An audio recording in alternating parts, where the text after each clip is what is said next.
Welcome to Monk's Temple. If you're listening now, I imagine you found a quiet moment. Perhaps it's late, and the world outside has settled into a soft hum. Or maybe it's early, and the light is just beginning to color the sky. Wherever you are, whatever you've carried here with you, let it settle. For now, just listen.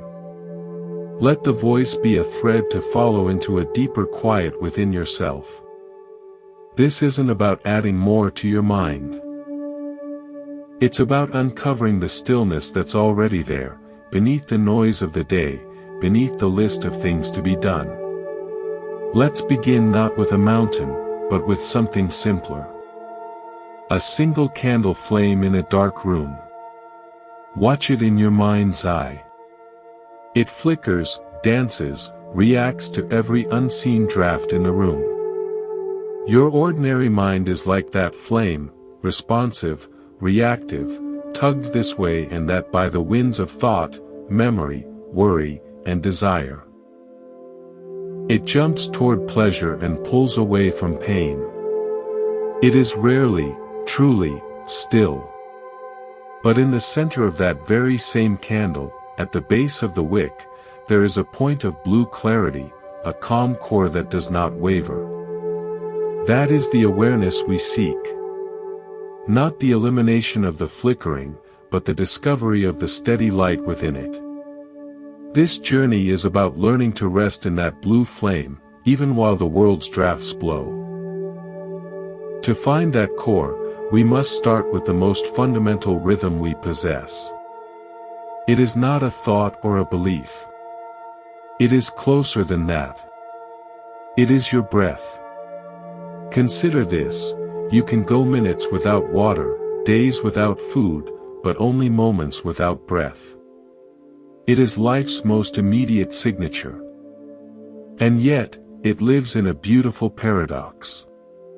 It happens completely on its own, a gift of the autonomic nervous system, and yet, you can step in and guide it at any moment.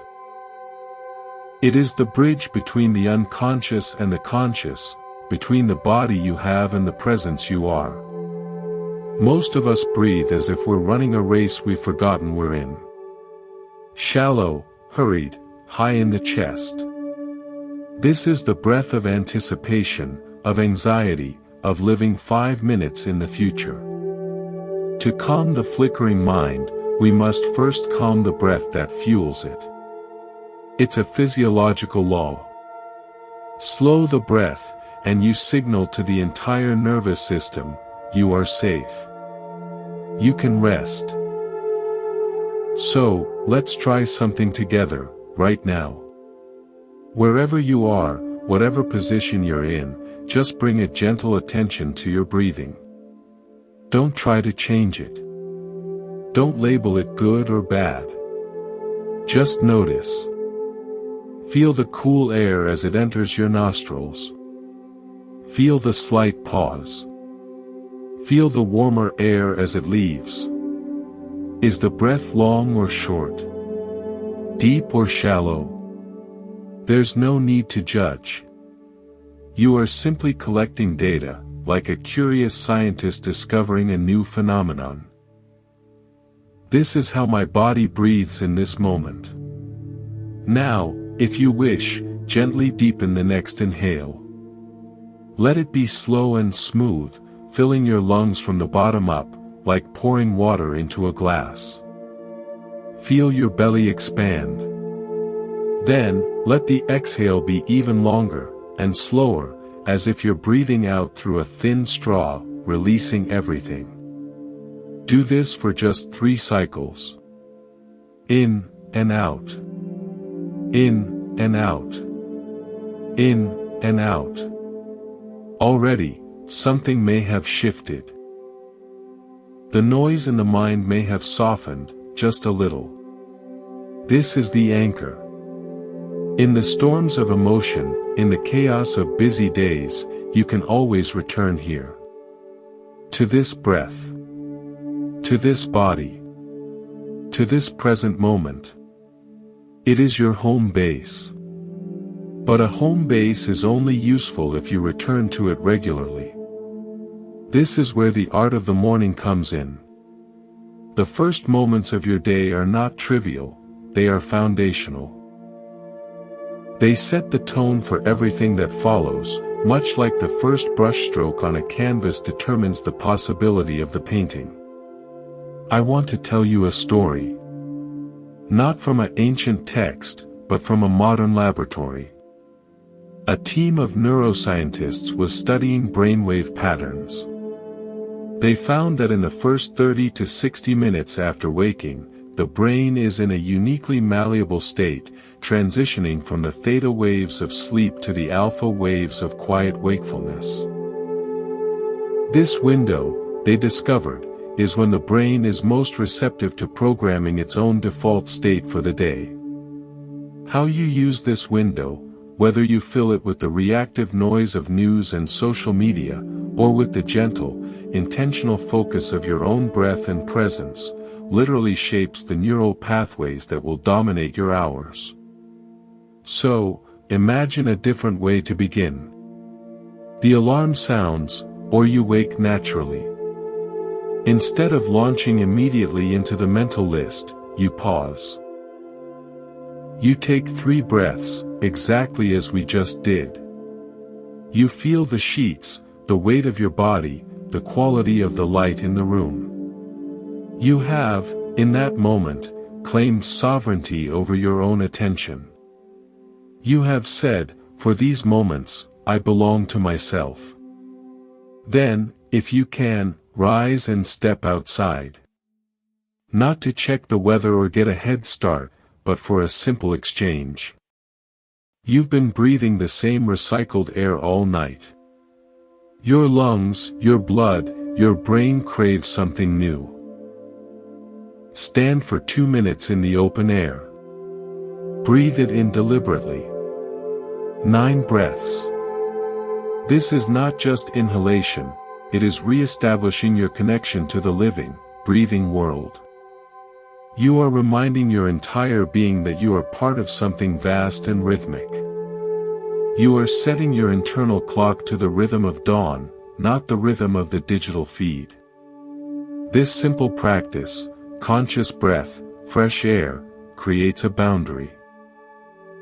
It builds a levee against the flood of external demands that will inevitably come. It is how you build an island of self, as the old texts say, that cannot be easily overwhelmed. And from this place of grounded awareness, you can begin to observe the landscape of your own inner world with clarity, not with panic. This leads us to the first and most important map of that landscape, a framework so practical it has been a cornerstone of understanding for millennia. It is the map of the 4 foundations of mindfulness. The first foundation is mindfulness of the body. This is the practice of inhabiting your physical form, not just using it as transportation for your head. Right now, as you listen, feel your feet on the floor. Notice the pressure, the temperature. Scan up through your legs, your torso, your shoulders. Is there tension held anywhere? A clenched jaw, tight shoulders. Don't try to immediately release it. Just say, internally, tension is here. This is radical honesty with your present moment. When you walk, feel the heel, ball, toe of each step. When you eat, taste the food fully. This practice yanks you out of the abstract world of thought and plants you firmly in the tangible, sensory world. Anxiety cannot survive long when your attention is fully absorbed in the feeling of warm water on your hands as you wash a dish. The second foundation is mindfulness of feeling tone. Here, feeling doesn't mean emotion. It means the basic, instant flavor of every experience, pleasant, unpleasant, or neutral. The first sip of coffee in the morning, pleasant. The sound of a construction drill, unpleasant. The color of the wall, neutral. Our suffering is born not from these simple tones, but from our frantic, unconscious reactions to them. We grasp at the pleasant, trying to make it permanent. We push away the unpleasant, creating inner conflict. We space out on the neutral, missing life entirely. The practice is to insert a moment of recognition between the tone and the reaction. Pleasant. Unpleasant. Neutral. In that tiny gap of awareness, you find choice. You are no longer a puppet of your preferences. The third foundation is mindfulness of mind. What is the weather of your mind in this moment? Is it cloudy with worry, clear with calm, stormy with anger? We so often say, "I am angry," identifying completely with the weather. The practice is to step back and observe, there is anger. There is anxiety. You are not the storm, you are the sky that holds the storm. This simple shift in perspective is profoundly liberating. The fourth foundation is mindfulness of mental phenomena. This is observing the deep patterns, the recurring laws of mind. In Buddhist psychology, these include the 5 hindrances: desire, aversion, sloth, restlessness, and doubt. You're trying to work, and an urge to check your phone arises. That's desire. Someone criticizes you, and heat flares in your chest. That's aversion. You feel heavy, foggy, dull. That's sloth. Your mind spins in loops. That's restlessness. You wonder, what's the point? That's doubt. When you recognize these as universal patterns, not personal failures, you disarm them. You see, restlessness is here, and you can gently return to your anchor, your breath, without buying into its frantic story. These 4 foundations are your complete toolkit. When lost, come back to the body. When caught in craving or irritation, notice the feeling tone. When overwhelmed, name the mind state. When stuck in a loop, identify the pattern. This is the training of attention. And like any training, it requires a certain kind of strength. Not the strength of rigidity, but the strength of a bamboo stalk, deeply rooted, yet flexible enough to bend in the strongest wind without breaking. To understand this strength, we must look at a principle that is often misunderstood, a principle that balances power with peace. But before we continue, if this path of inner exploration resonates with you, consider subscribing to Monk's Temple. By subscribing, you plant a flag for yourself, a way to find your way back to this quiet space of inquiry whenever you need it. Your subscription is a small, silent nod to your own commitment to depth and peace. Now, let's explore the nature of true strength. True strength on this path is not what we often imagine. It is not the fortification of a wall, but the resilience of a deep-rooted tree. It is not found in the suppression of what we fear within us, but in the conscious integration of our full capacity. There is a story, not from a monastery, but from the workshops of Renaissance Italy, that speaks to this. Imagine a master swordsmith. His life's work is to create blades of legendary sharpness and flexibility, a weapon that could decide life or death. To forge such a blade, he doesn't seek only the purest, softest iron. That would make a blunt, useless tool. Nor does he use only the hardest, most brittle steel. That would shatter on first impact. The perfect sword is born from folded steel. The process is arduous. He takes layers of hard, high-carbon steel and layers of softer, low-carbon iron.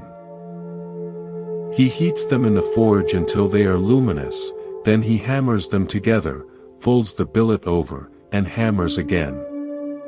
He repeats this process dozens, sometimes hundreds of times. What emerges is not a denial of either element, but a union. The hard steel gives the blade its ability to hold a lethal edge, its capacity. The soft iron gives it the flexibility to absorb a blow without breaking, its wisdom. The final product is strong, not because it is rigid, but because it has been made resilient through integration.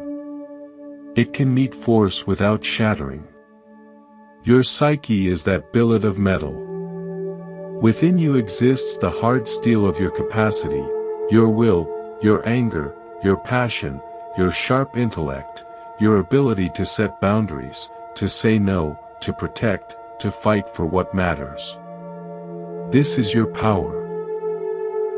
Within you also exists the softer iron of your compassion, your empathy, your gentleness, your vulnerability, your ability to yield, to connect, to forgive. Spiritual practice, in its deepest sense, is the folding. It is not the destruction of your hard elements in the name of becoming only soft. That creates a weak, ineffectual person. It is also not letting the hard elements dominate, creating a brittle, cruel person. It is the conscious, patient, often hot and difficult work of integrating both. The goal is a person who can be fiercely compassionate, gently strong, and powerfully kind. This is why the spiritual journey must, at some point, turn and face what we might call our shadow, not to worship it, but to acknowledge its force and learn its language. A person who claims to have no anger is often simply a person with unexpressed anger that leaks out as passive aggression, manipulation, or silent resentment. That is a sword made only of soft iron, pretending to be harmless while its dull edge bruises everyone it touches. Conversely, a person ruled by anger is like a blade of pure, brittle steel, constantly lashing out, creating damage, and likely to snap under pressure. The practice is to bring the heat of awareness to these elements. When anger arises, instead of either acting it out violently or stuffing it down in shame, you apply the mindfulness we've been practicing. You feel it in the body, the heat, the tension, the clenched jaw. You note the feeling tone, unpleasant. You name the mind state, anger is present. You see the pattern, aversion. In that space of non-reactive observation, you have a choice. You have accessed the hard steel of your anger's energy, but you are not being swung by it. You can now decide. Is this a moment where this energy needs to be channeled into a clear, firm boundary? Or is this a moment where the wiser action is to let the energy pass through you without acting on it? This is the folded steel in action. The capacity is present, but it is governed by wisdom. Let me share an original story from a different geographic and cultural context, the Arctic tundra. There, the Inuit have a concept and a practice regarding storms. When a blizzard descends, a whiteout where the wind screams and the cold can kill, the instinctual, hard steel reaction might be to panic, to fight against it, to try to push through to find shelter. That almost always leads to becoming lost and exhausted. The traditional wisdom, passed down for survival, is different. When a blinding storm hits, you stop. You do not fight the force of it. You build a small shelter, a quinsy, or you simply hunker down in your layers. You become still. You wait. You respect the immense power of the storm, you do not deny its capacity to end you, but you do not meet its chaos with your own. You find a deep, calm resilience within. You integrate the reality of the storm's power with the wisdom of your own limitation and patience. When the storm exhausts itself, which it always does, you continue your journey, unharmed. Your survival was not due to overpowering the storm, but to the intelligent integration of your strength with the greater force. This is the essence of the folded steel. You are not trying to defeat your inner storms of anger, fear, or desire.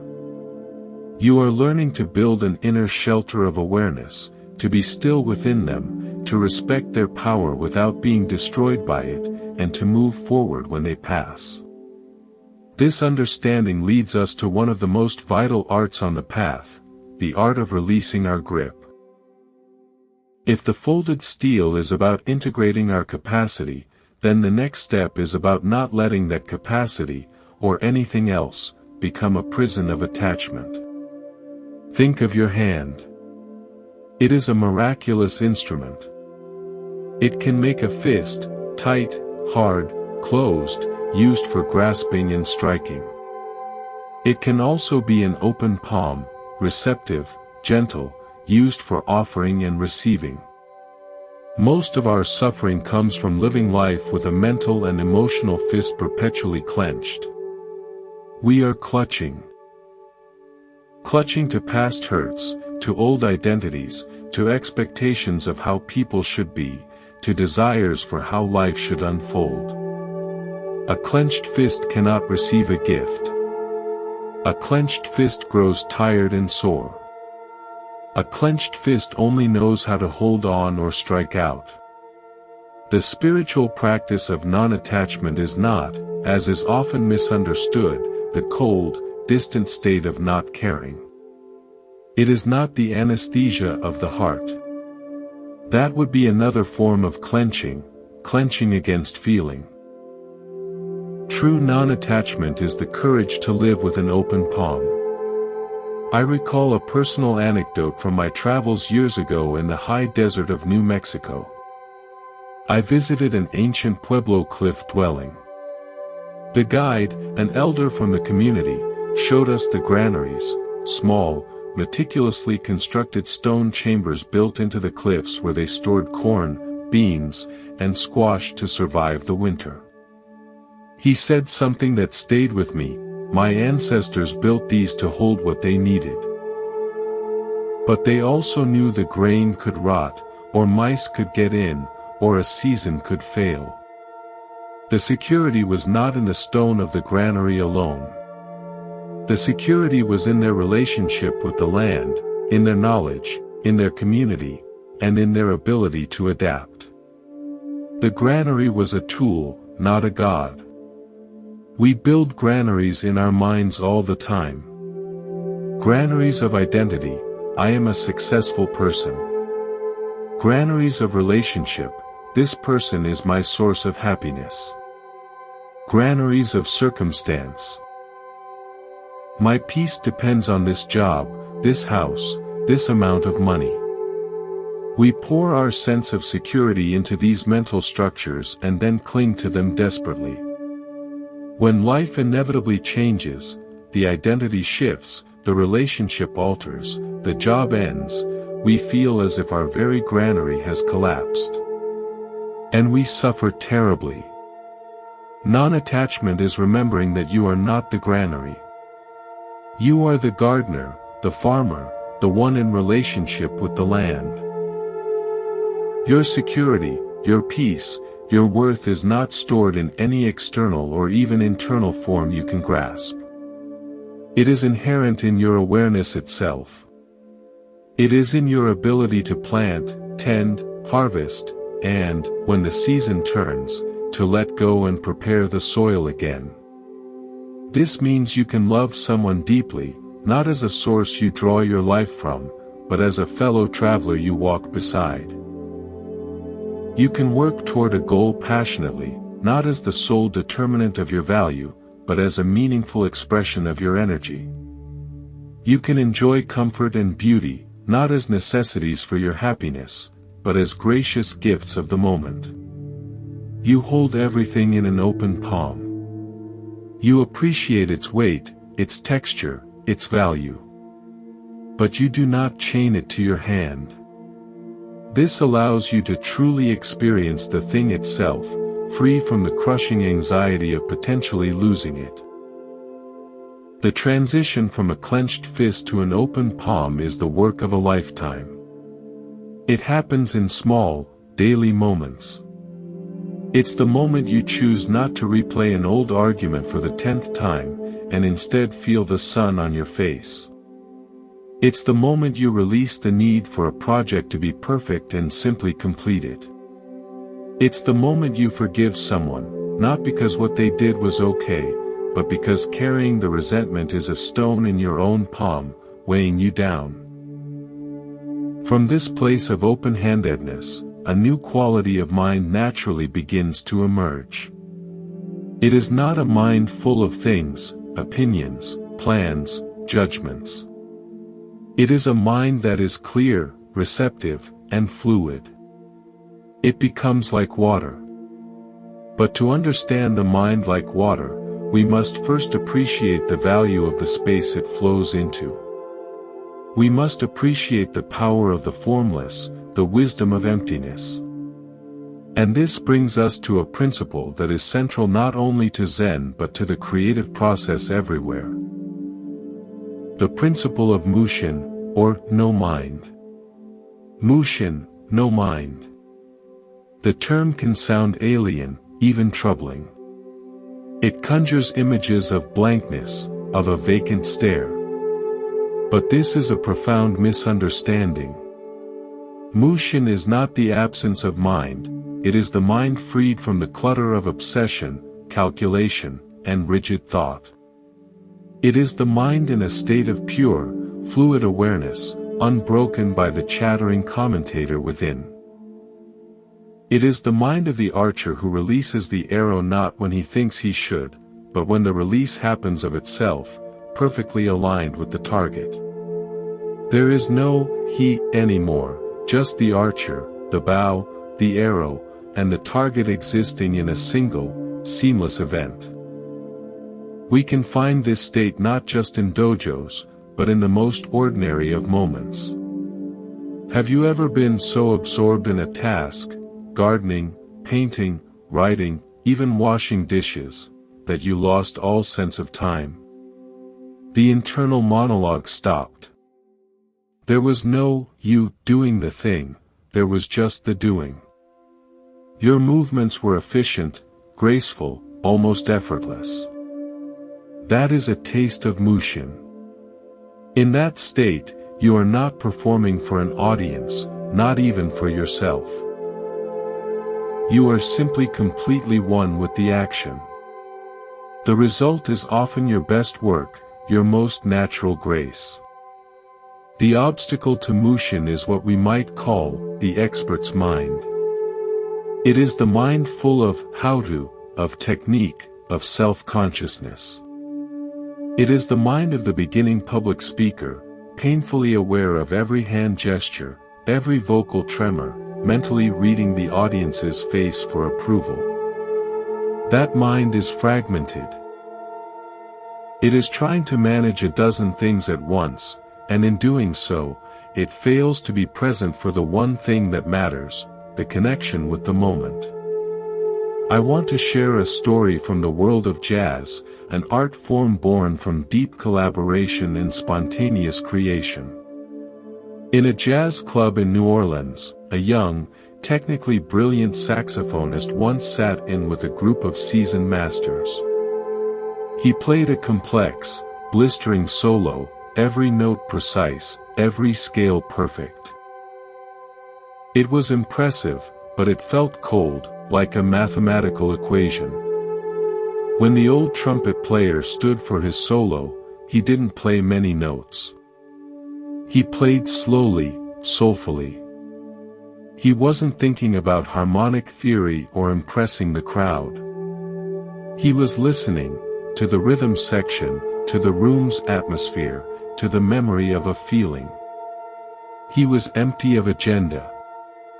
And then, a phrase emerged, a simple, bluesy line that seemed to speak directly to the heart of everyone listening. That was Mushin. His mind wasn't full of music, his mind was music, flowing without obstruction from listening into expression. The technical expert's mind was present in his decades of practice, but in the moment of creation, it got out of the way. How do we cultivate this? We start by creating gaps. We insert moments of no-thing into our days of constant something. This is the practice of deliberate pause. Consider the spaces between the notes in a piece of music. It is not the notes alone that create the melody's emotion, it is the rests, the silences, that give the notes meaning and breath. A composer who fills every beat with sound creates only noise. Your life is the same. If every mental moment is filled with planning, remembering, worrying, or judging, there is no space for awareness itself to emerge. There is no space for the fresh, unexpected, creative response. You are just playing a pre-recorded tape of reactions. So, we practice creating rests. It can be as simple as this: next time you finish one task and before you begin the next, stop. For just 15 seconds. Don't reach for your phone. Don't immediately start thinking about the next thing. Stand or sit at the threshold between activities. Breathe. Look out a window. Feel the transition in your body. In that tiny space, you are practicing emptiness. You are clearing the mental desk. You are making room for Mushin to flow into the next action, rather than carrying the clutter of the last one into it. This fluid, empty mind is what allows us to be truly responsive to life as it is, not as we expect it to be. It is the mind of the willow tree that bends in the hurricane while the rigid oak snaps. It is the mind that can meet disappointment not with a pre-programmed drama of despair, but with a clear, quiet seeing of, this is what is. And from that clear seeing, a wise, unplanned response can arise. But to be this fluid, to be this responsive, we cannot be perpetually exhausted, running on the fumes of forced effort. We must learn to work with our energy as a musician works with an instrument, finding the right tension, the sustainable rhythm. This is the heart of the Buddha's great discovery after his years of extreme asceticism, the middle way. The story is iconic, but let's feel its truth in our bones. Siddhartha Gautama, having left a life of princely luxury, tried the opposite extreme. He sat in the forest with 5 companions and practiced austerities with a fierce, relentless will. He ate a single grain of rice a day. He held his breath until he fainted. He pushed his body to the absolute edge of survival. He believed that if he could crush desire through punishing the flesh, enlightenment would be his reward. Instead, he became a skeletal wraith, too weak to meditate, his mind clouded with pain and starvation. His will was a string tuned so tight it was about to snap. One day, near collapse, he heard a music teacher in a boat on the river. The teacher told his student, if you tighten the string too much, it will break. If you leave it too loose, it will not play. The truth is in the middle tension. In that moment, the future Buddha saw the folly of both his past indulgence and his current deprivation. Neither extreme was the path. The path was in the middle, nourishment without greed, effort without strain, discipline without self-hatred. He accepted a bowl of milk rice from a village girl, restored his strength, and with a body and mind balanced, capable of sustained focus, he sat beneath the Bodhi tree and awoke. The middle way is not a lukewarm compromise. It is the dynamic, intelligent point of balance appropriate to this moment, for this task, with this amount of energy. It is tuning the instrument of your being in real time. We violate this principle constantly. We drag ourselves through afternoons of crashing fatigue on caffeine and willpower, tuning the string too tight. We then come home and numb ourselves for hours with scrolling and streaming, tuning it too loose.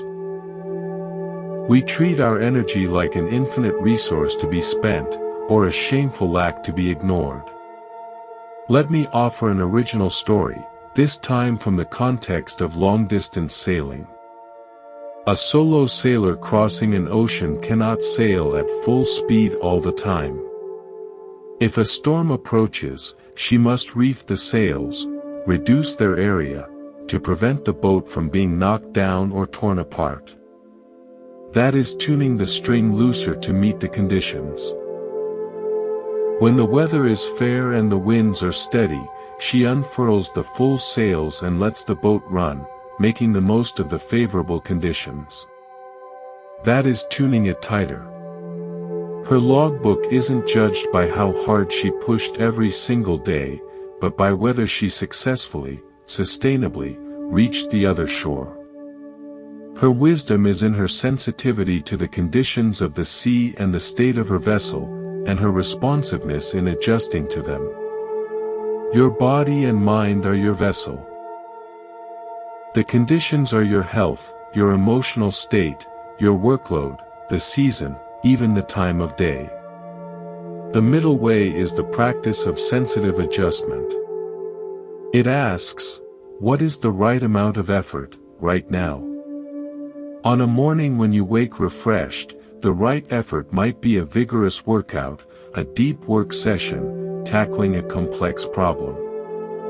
On an afternoon when you are depleted from a difficult interaction, the right effort might be a gentle walk, a simple chore, or genuine rest. To force a productive work session in that depleted state is to sail with full sails into a storm. You will tear something. To collapse into lethargy on a morning brimming with potential is to reef your sails in a fair wind. You will make no progress. This requires a deep, non-judgmental listening to yourself. It means abandoning the cultural mantra of no pain, no gain as a universal truth. Sometimes, the gain is the rest.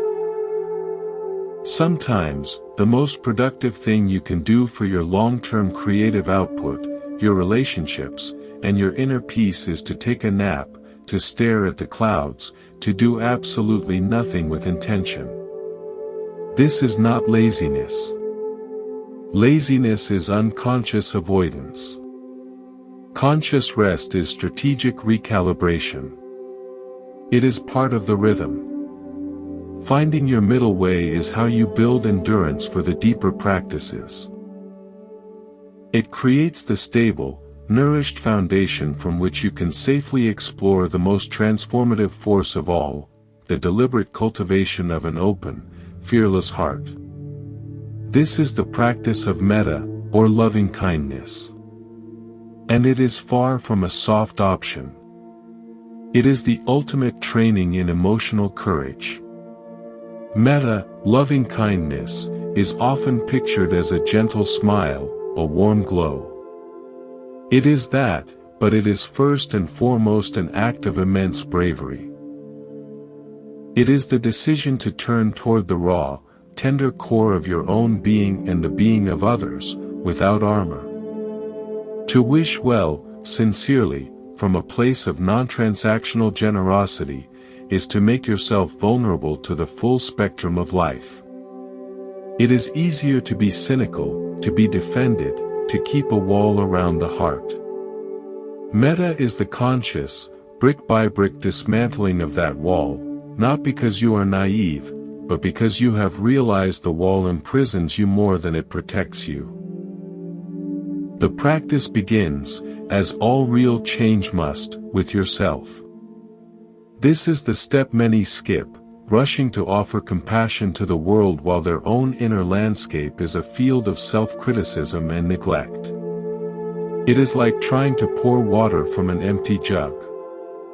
The traditional metta phrases are simple vessels for this intention. Sitting quietly, you direct them toward yourself.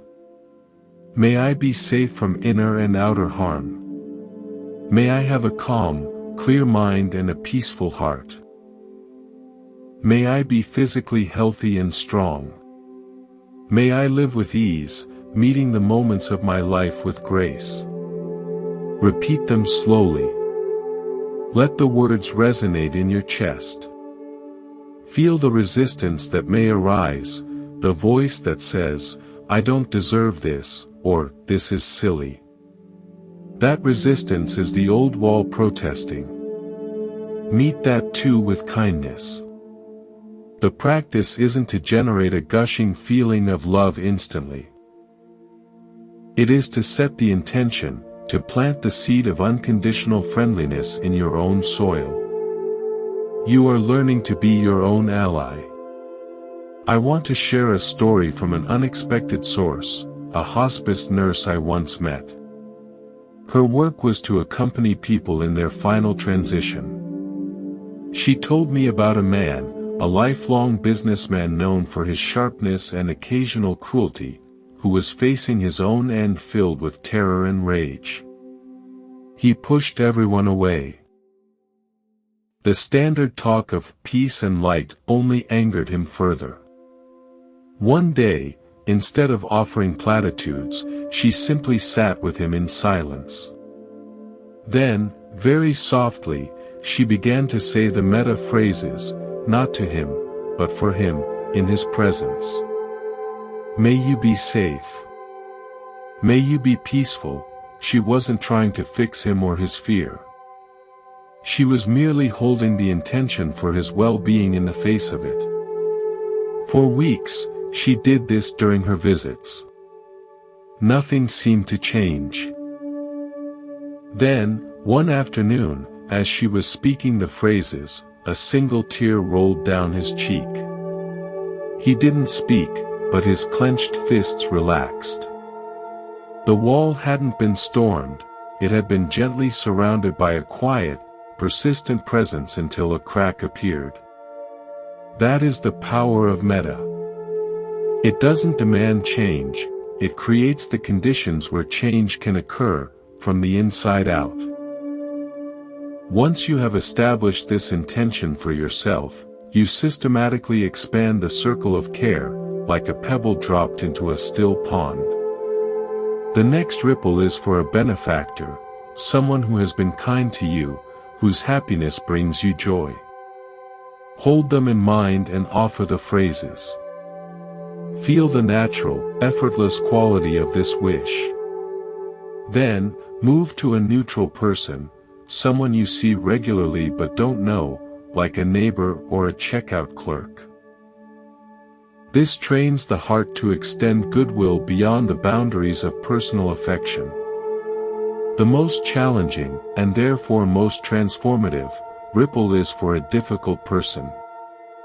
This is the forge where metta becomes true spiritual strength. You are not condoning harmful behavior. You are performing a radical act of psychological freedom. You are refusing to let another person's actions control the climate of your own heart. You are recognizing that their hurtful behavior springs from their own suffering, confusion, and fear, the same raw materials that exist within you. You offer the phrases, may you be safe. May you be free from anger. May you find peace. It may feel mechanical, even hypocritical, at first. That's okay. You are retraining a deep-seated habit of aversion. You are choosing to water the seeds of compassion in your own garden, rather than watering the weeds of resentment they planted there. Finally, you expand to all beings, everywhere. May all beings, known and unknown, near and far, be happy, peaceful, and free. This practice rewires your relationship with the world. It moves you from a stance of defense and judgment to one of grounded connection. A brain imaging study from the University of Wisconsin-Madison on long-term meta-practitioners showed heightened activity in the insula and temporal parietal junction, areas linked to empathy and understanding others' perspectives. Their brains had literally changed to be more attuned to shared human experience.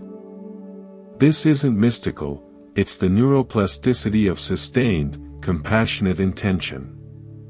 But this cultivated, expansive heart does not exist in a vacuum. It must be protected and given space to root. This brings us back, full circle, to the necessity of solitude. The deep connection fostered by metta is paradoxically nurtured in aloneness. Why must the path be walked alone? It is the final, non-negotiable truth of inner transformation. You can be guided, supported, inspired, and loved by others, but no one can breathe for you, meditate for you, or release a clinging thought for you. The actual work of seeing, truly seeing the nature of your own mind, is an intimate, solitary encounter. Think of learning to play a musical instrument. You can have the world's greatest teacher. You can watch masterful performances. You can study theory in a classroom with other students. But the moment you are alone in your room with the instrument, that is where the learning is actualized. That is where your clumsy fingers find the chords, where the hours of repetitive practice build muscle memory, where your unique relationship with the music is born.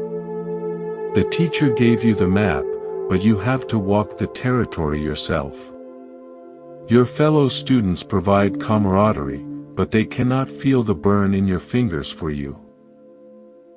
The spiritual path is the same. The Buddha, the Dharma, the teachings, and the Sangha, the community, are the three jewels, essential, precious supports. But the Sangha is like a group of climbers on separate but parallel routes up the same mountain. You can call out warnings, share supplies, and encourage one another across the ridges. But each climber must place their own feet, manage their own breath, face their own vertigo. Your fear, your fatigue, your moment of awe at the view. These are yours alone. To try to have someone else experience them for you is to miss the point of the climb entirely. I recall a piece of advice from an old carpenter I knew. He was teaching me how to hand sand a piece of wood to a silken finish. You can't rush it, he said, and you can't let anyone else do it. The sanding block has to become part of your hand. You have to feel the grain change under the paper, hear the sound shift from a rasp to a whisper. If you hand it off, their hands won't know what your hands know. This, he said, holding up the smooth wood, is a conversation between you and the material. Everyone else is just noise until that conversation is done. Your inner work is that conversation between your awareness and the raw material of your life. Others are essential support, but they are the noise until you have done the solitary sanding, until you have learned the grain of your own mind through direct, unattended touch. This aloneness is not loneliness. Loneliness is the pain of feeling separate, of longing for connection. The aloneness of the path is the fullness of self-connection so complete that it becomes the foundation for any other connection. From this place, you relate to others not from need, but from generosity. You are not a half circle seeking another half to become whole. You are a whole circle, capable of linking with other whole circles to create something larger, without losing yourself. Therefore, the moments that define your practice are the solitary ones, the decision to meditate when no one is checking, the choice to pause and breathe before sending an angry email, the willingness to sit with a difficult emotion in the middle of the night instead of distracting yourself. These are the private rehearsals where you learn your part. Then, when you step onto the stage of your daily life, into your relationships, your work, your conflicts, you are no longer rehearsing. You are performing from a deep, practiced authenticity. This integrated life, of solitary practice and compassionate connection, of folded steel strength and open-palmed release, is not a distant ideal. It is cultivated through a daily structure, a gentle architecture for your hours. It's time to bring all these threads together into the practical weave of a day lived awake. Let's construct a day, not of rigid rules, but of conscious rhythm. Imagine your day as a piece of music. It needs pacing, rests, crescendos, and softer passages. It needs a clear, grounding keynote. For us, that keynote is the morning. We've touched on this, but let's deepen it into a ritual of homecoming. Your waking moment is a miniature birth. You cross the threshold from the formless world of dreams into the world of form, of identity, of tasks. How you cross this threshold sets the tone. Instead of a jarring alarm followed by a mental avalanche, practice a threshold ceremony. Here is an original practice, drawn from the concept of liminal spaces, those transitional zones like doorways, shores, and dawn itself. When you wake, lie still for just 90 seconds. During this time, you are in the liminal space. You are not the dreamer, and you are not yet the doer of the day. In this space, perform 3 inner actions, very slowly. First, gratitude for shelter. Feel the bed beneath you, the covers over you. Silently acknowledge the safety of this simple shelter. Acknowledge the roof, the walls. You are protected. Second, dedication of the body. Gently bring awareness to your body. From toes to crown, just feel it inhabiting space. Set an intention, may I use this body today with care and respect. May its energy be used for purposes of good. Third, setting the heart's compass. Place a hand on your heart. Ask inwardly, what quality do I wish to cultivate today? Not a goal to achieve, but a way of being. Patience, curiosity, courage. Let one word arise. Today, I cultivate patience. Then, and only then, rise. You have crossed the threshold with intention, not by accident. Move to the window or step outside. This is your exchange with the world. You've breathed the private air of your room all night. Now, receive the public air of the sky. Take 9 breaths, as if drinking the morning in. You are not just breathing, you are aligning your internal atmosphere with the larger one. You are remembering you are part of a breathing planet. Next comes the most countercultural act, the protected first hour. For 60 minutes, you practice ahimsa, non-harming, toward your own attention. The digital world is a marketplace where your attention is the product being sold. To give it away first thing is to let others set the price for your day. So, in this hour, the phone remains in another room, on airplane mode. The computer stays closed. This hour is for the practices that build your inner stability. Meditation, gentle movement, reading something nourishing, not news, writing in a journal, preparing and eating a mindful breakfast.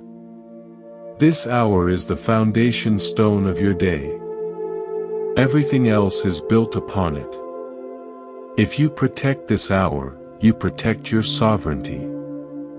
Now, let's carry this quality of awareness into the busyness of the day. We do this through the practice of threshold awareness. Every doorway, literal or metaphorical, becomes a chance to reset.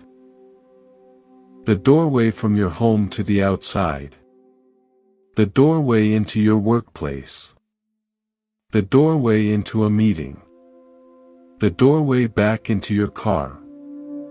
At each threshold, pause for one breath. Let the previous chapter fall away.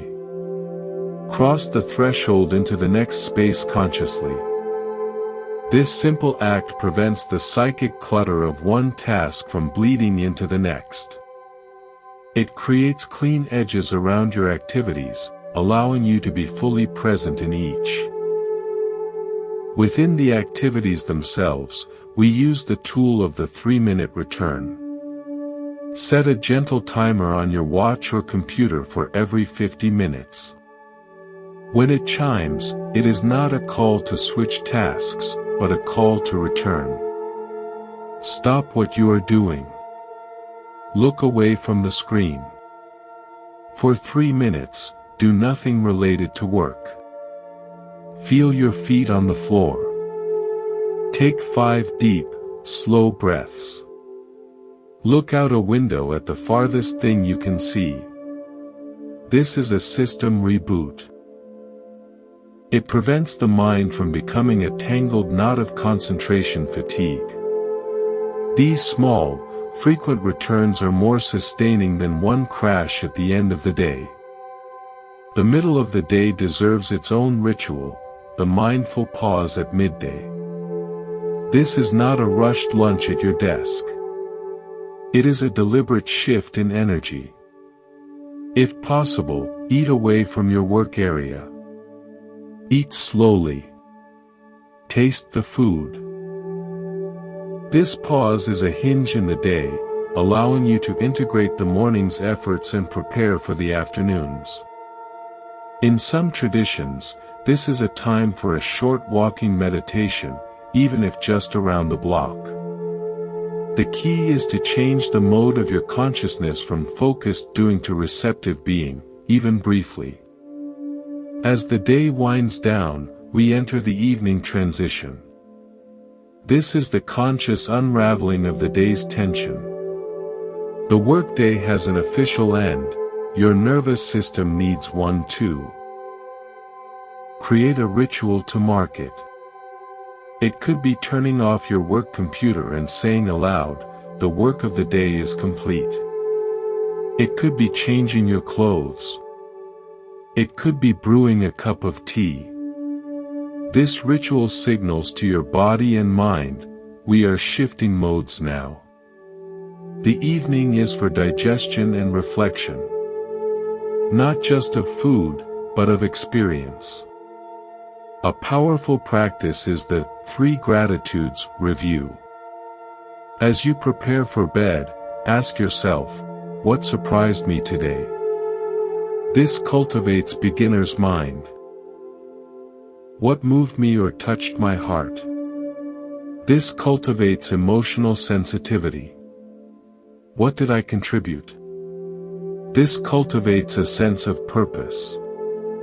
These questions frame the day not as a checklist of productivity, but as a human experience rich with texture and meaning. Finally, the threshold of sleep. Just as you crossed into the day with intention, cross out of it. Spend 5 minutes in very gentle, restorative yoga poses or simply lying on the floor, allowing the spine to release. Then, in bed, practice a body scan or the metta phrases. Let the last conscious thoughts of the day be ones of kindness and release. You are not taking the problems of the day into the dreaming world. You are setting them down. This daily structure is not a prison. It is the trellis that allows the vine of your awareness to grow upward toward the light, in an orderly, beautiful way. Without it, the vine sprawls on the ground, entangled in itself. Yet, even with the best structure, we will encounter internal resistance. Old habits are deep grooves in the mind. This is where we meet the guardians of the threshold, our own inertia, doubt, and fear. Their appearance is not a sign of failure, it is the sign that practice is getting real. When you begin to establish this rhythm, you will meet internal resistance. It is as inevitable as friction. The mind, comfortable in its familiar ruts of distraction and reactivity, will rebel against this new discipline of presence. It will present convincing arguments: this is taking too much time. You're not doing it right. It's not working. That email is more important. You're too tired. This voice is not your enemy. It is the frightened, habitual gatekeeper of your old way of being. Its job is to maintain the status quo, and it will use doubt, laziness, and seemingly rational excuses to do so. The key is to recognize this voice not as the ultimate truth, but as a phenomenon. It is the mind state of doubt or restlessness, arising. Meet it with the tools you have. Note the feeling tone, unpleasant. Name the mind state, doubt is here. See the pattern, this is one of the 5 hindrances. Then, without fighting it, make the action absurdly small. The gatekeeper says, you don't have time to meditate for 20 minutes. You respond, internally, then I will sit for 1 conscious breath. The gatekeeper, baffled by such a small request, often concedes. And in that 1 conscious breath, you have maintained the thread of practice. You have honored the intention, which is far more important than the duration. I want to share an original story from the world of endurance athletics, specifically from the ultramarathon culture of the American Southwest. An ultrarunner, facing a 100-mile race through desert canyons, knows they cannot think about the entire distance. The thought of 100 miles would paralyze them. Instead, they use a strategy called running from aid station to aid station. The entire course is broken into segments, sometimes just 5 or 10 miles apart. Their entire world, for hours, becomes the goal of reaching the next station, to drink, to eat a little, to get a cool sponge on the neck. They are not running 100 miles, they are running a series of manageable 10-mile runs. When fatigue, pain, and doubt scream at them to stop, they don't argue with the voices. They don't think about the 60 miles left. They simply reduce the scope to the next landmark, the next step, sometimes just the next breath. In doing so, they accomplish the impossible. Your practice is the same. When resistance arises, shorten the horizon. Don't think about maintaining mindfulness for the rest of your life, or even the rest of the day. Can you be present for this conversation? For this email? For the next 5 breaths? This is running from aid station to aid station. Each small victory of attention refuels your conviction and makes the next segment possible. There will also be days when the structure collapses. You oversleep. A crisis erupts. The carefully protected morning is shattered. This, too, is part of the practice. This is where you learn the difference between the form of practice and its essence. The essence is not the silent hour at dawn. It is the quality of attention you can bring to the shattered morning. It is the ability to meet the crisis not with added panic about your ruined routine, but with a clear, calm responsiveness. The form is the trellis. If a storm knocks it down, you don't abandon the vine, you gently prop it back up tomorrow, or you learn to let the vine grow along the ground for a day. The practice is in the return, not in the perfection of the conditions. This resilience is nurtured by a specific quality we must cultivate: self-compassion. The path of mastery is paved with kindness toward the stumbler, and you are that stumbler. Dr. Kristin Neff, a pioneering researcher on the subject, identifies three core components of self-compassion: self-kindness versus self-judgment, common humanity versus isolation, and mindfulness versus over-identification. When you snap at someone, skip your meditation, or fall into an old pattern, self-compassion doesn't mean letting yourself off the hook with a shrug. It means, 1. Speaking to yourself as you would to a dear friend who messed up: "It's okay, that was hard, let's try again." 2. Remembering that every human being struggles with these things, you are not uniquely flawed. And 3. Observing the failure with mindful awareness, seeing it as an event, not as your identity. A moment of anger occurred, not "I am an angry person." This self-compassion is the oil that keeps the engine of practice from seizing up from the friction of its own expectations.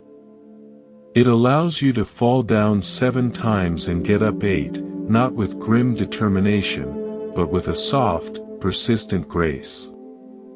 As you practice this, meeting resistance, shortening the horizon, applying self-compassion, something subtle begins to accumulate.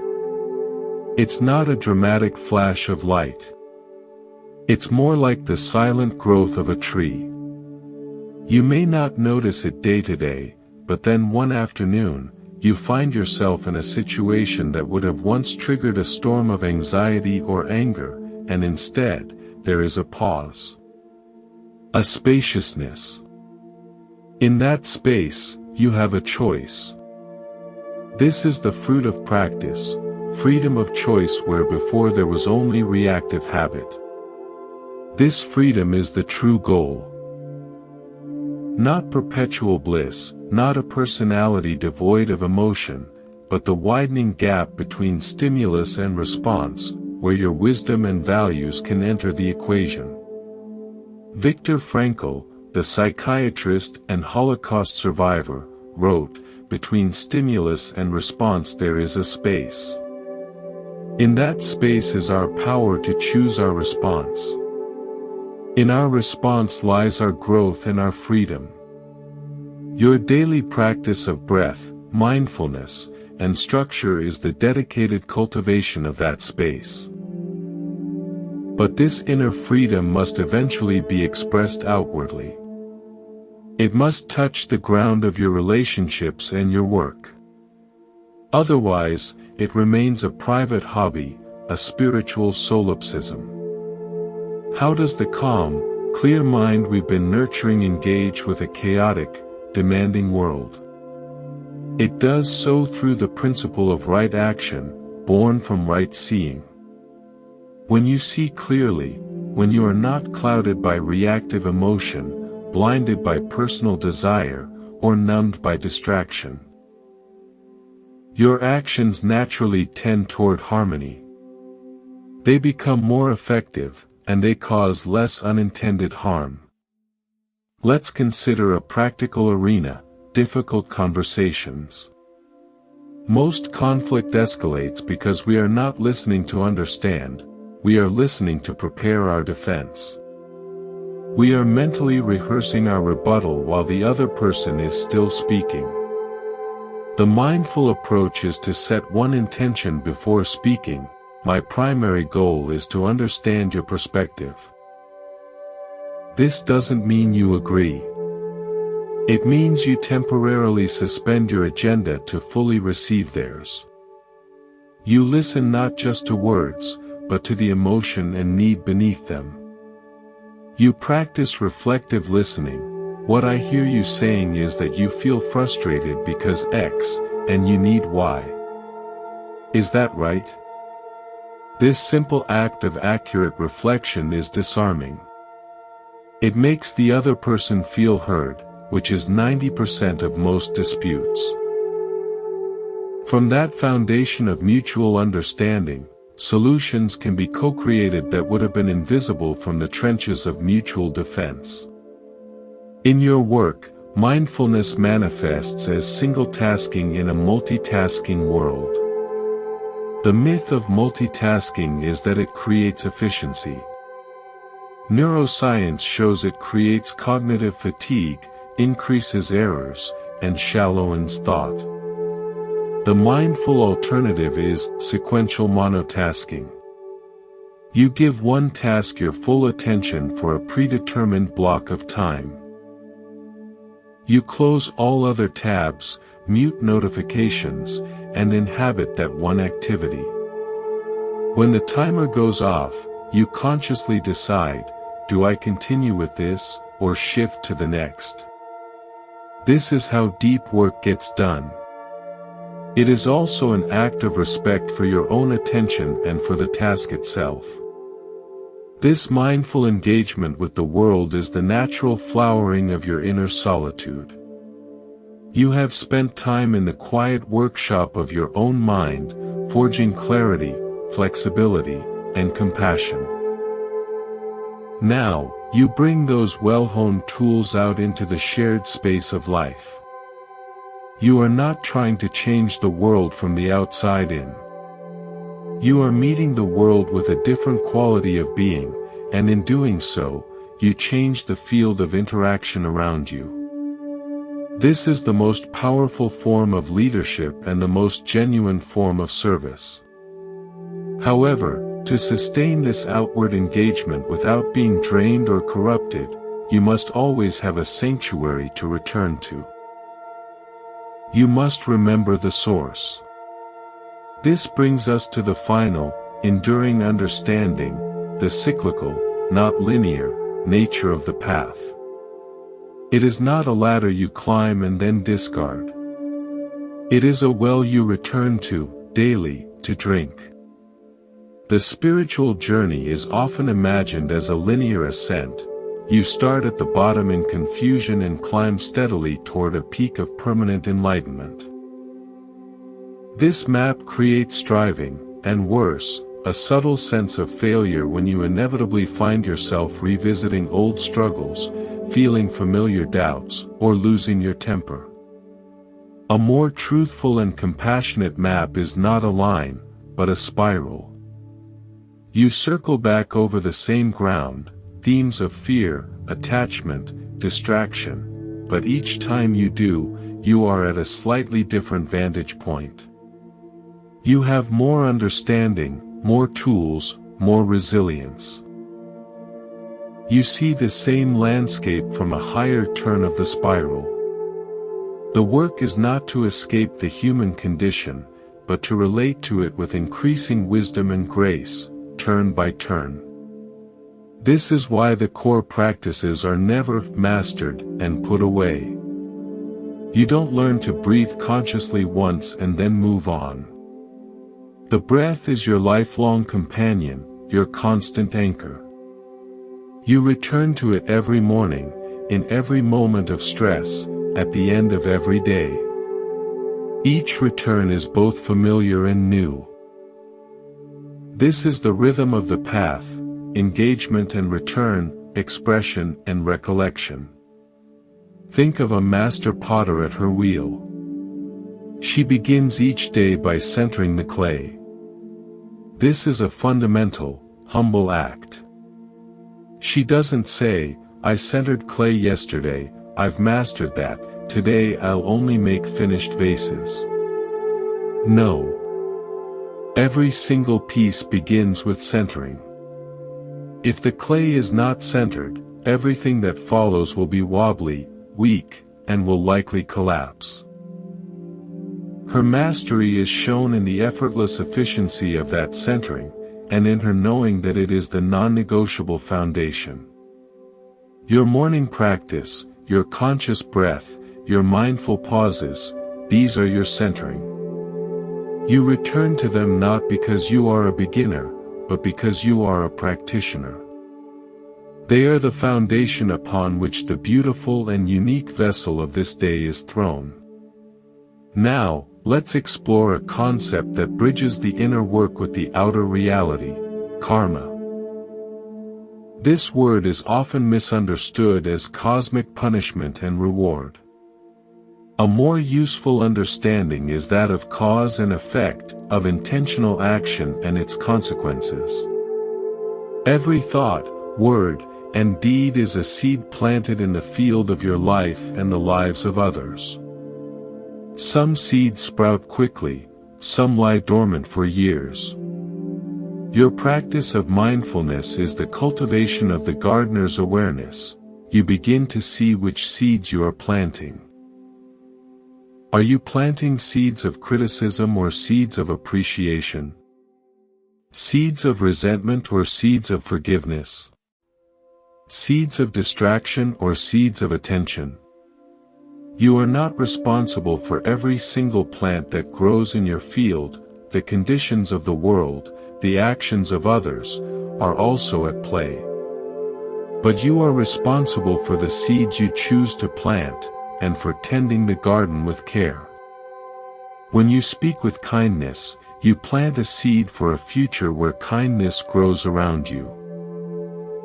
When you act with integrity, you nourish the soil of trust. When you practice patience, you water the roots of peace. This is not mystical, it is the observable law of psychological and relational ecosystems. You create your inner climate, and that climate affects everything you touch. An original story to illustrate this: there is a small, traditional village in the Andes where a unique form of agriculture is practiced. They build intricate, stepped terraces on the mountainsides. Each terrace catches rainwater and nutrients from the one above it. The farmers understand that the health of the crop on the lowest terrace depends entirely on the care given to the highest one. If they are negligent at the top, allowing erosion or planting a greedy, nutrient-depleting crop, the effects cascade down, weakening all the levels below. Your mind is the highest terrace. The care you give to your thoughts, your intentions, your moment-to-moment awareness, is the most fundamental agricultural act. It determines the quality of everything that flows down into your speech, your actions, your relationships, and your work. To try to fix your relationships, the lower terraces, while neglecting the erosion of anger or the weeds of anxious thought in your mind, the highest terrace, is ultimately futile. True change always starts at the top, with the quality of your attention. This understanding of karma as conscious cultivation relieves you of a passive victimhood. It empowers you, moment by moment, to plant better seeds. But it also requires a release of the need to control the harvest. You can plant an apple seed with love and care, but you cannot force it to bear fruit in a week, or demand that it become a mango tree. This is the other side of karma. Releasing attachment to the specific outcome of your actions. You do what is right and skillful because it is right and skillful, not because you are guaranteed a particular result. This is the union of disciplined effort and profound surrender. This balanced attitude, doing your part while releasing your grip on the outcome, is the only way to engage with the world's suffering without being consumed by burnout or despair. You see a problem you can help with, and you act, planting seeds of compassion. But you do not hold your inner peace hostage to whether you succeed in fixing it entirely. You tend your terrace, and trust that it contributes to the health of the whole mountain. All of this inner cultivation, the spiral path, the mindful gardening of karma, prepares you for the deepest and most subtle insights, those concerning the very nature of the self. Up to now, we've worked with the self as a relatively stable entity, you practicing, you planting seeds, you returning to the breath. This is a necessary and skillful starting point. But as awareness deepens, you may begin to question the solidity of this you. This is not a philosophical abstraction. It is a direct, experiential insight that can fundamentally relieve suffering. Through sustained mindfulness, you begin to see that what you call me is not a single, unchanging thing, but a flowing process. It is a constellation of ever-changing components, physical sensations, fleeting feelings, transient thoughts, shifting memories, and various roles you play. You look for the permanent commander inside and find only a stream of experiences. The thought, "I am angry," arises and passes. The sensation of, "my back hurting," comes and goes. The memory of, "my childhood," is a story you tell now, not a solid object. There is no stable, central noun to be found, only a verb ing, selfing, process happening in dependence upon causes and conditions. This can sound disorienting, but its effect is one of tremendous relief. If there is no solid, fixed self to defend, then much of our life's energy, spent on defending our image, protecting our territory, promoting our story, is freed up. The anxiety that comes from feeling like a fragile, separate entity navigating a threatening world begins to soften. You see that you are not a stone in a river, being battered by the current. You are part of the river itself. A temporary, flowing pattern of water, inseparable from the whole. A beautiful metaphor for this comes from the world of music, from the phenomenon of resonance. When a pure note is sung near a piano, the string inside the piano that is tuned to that note will begin to vibrate in sympathy. It sounds without being struck. For a moment, the identity of the source and the responder blur, there is just the note, happening. Your sense of a separate, enduring self is like believing the piano string is the source of the music, when in fact, it is a temporary, resonant response to a larger field of vibration. Your body, your personality, your thoughts, they are the string. Awareness, life itself, is the field that causes you to resonate.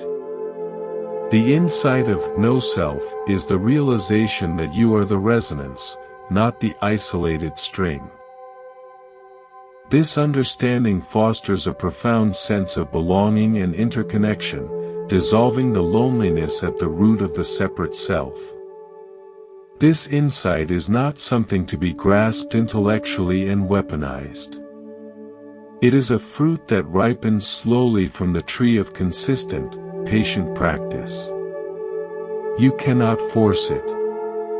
You can only create the conditions, silence, attention, non-grasping, in which it might be revealed. And so, the spiral continues. You return to the breath, not as a self trying to fix itself, but as life attending to life. You meet your anger, not as a permanent flaw, but as a passing weather pattern in the open sky of awareness. You engage with the world, not as a separate entity trying to get something, but as an integral, responsible, and compassionate expression of the whole. The path ends where it began, in the simplicity of presence, but a presence now imbued with the wisdom of the entire journey. Let us now speak of integration, how these insights and practices cease to be something you do, and become simply how you are. There is a transition from practice as a separate activity to practice as a seamless quality of being. This is the movement from the technique of mindfulness to the disposition of wakefulness. In the beginning, mindfulness is like carrying a flashlight in a dark room. You consciously turn it on, you direct the beam, you look at specific objects. The breath, a feeling, a thought. The light is separate from what it illuminates. With sustained, gentle practice, a shift occurs. It is as if the sun slowly rises. You don't need to carry a flashlight anymore, the room is gradually flooded with a pervasive, even light. Everything is seen in its own clarity. The light and what it illuminates are no longer separate. This is when awareness becomes your natural state, not something you periodically remember to activate. You are not doing mindfulness, you are being mindful. The flashlight has become the dawn. This doesn't mean you are in a state of rapturous attention every second. It means that the quality of awareness, open, non-judgmental, curious, becomes the default background of your consciousness. Distraction still arises, but you notice it almost instantly, with a gentle, almost amused recognition, and return to clarity. It's the difference between being lost in a forest for hours and walking through that same forest with a clear, internal compass. You might still wander off the path to look at an interesting mushroom, but you know you're off the path, and you know exactly how to return. You are never truly lost. An original story to illustrate this integration comes from the craft of traditional wooden boat building in coastal Maine. An apprentice spends years learning discrete skills. Selecting wood, reading grain, cutting joints, steaming planks, applying pitch. Each task is a separate practice, done with intense focus. The master, however, moves through the workshop differently. Her hands know the tools without thought. She feels the wood's willingness or resistance. She doesn't think, now I am scarfing a joint. She is in a continuous, flowing conversation with the entire project. The discrete skills have dissolved into a unified craft. She is not building a boat. She is boat building. Her awareness is fully present, not as a separate beam of attention, but as the very medium in which the work unfolds.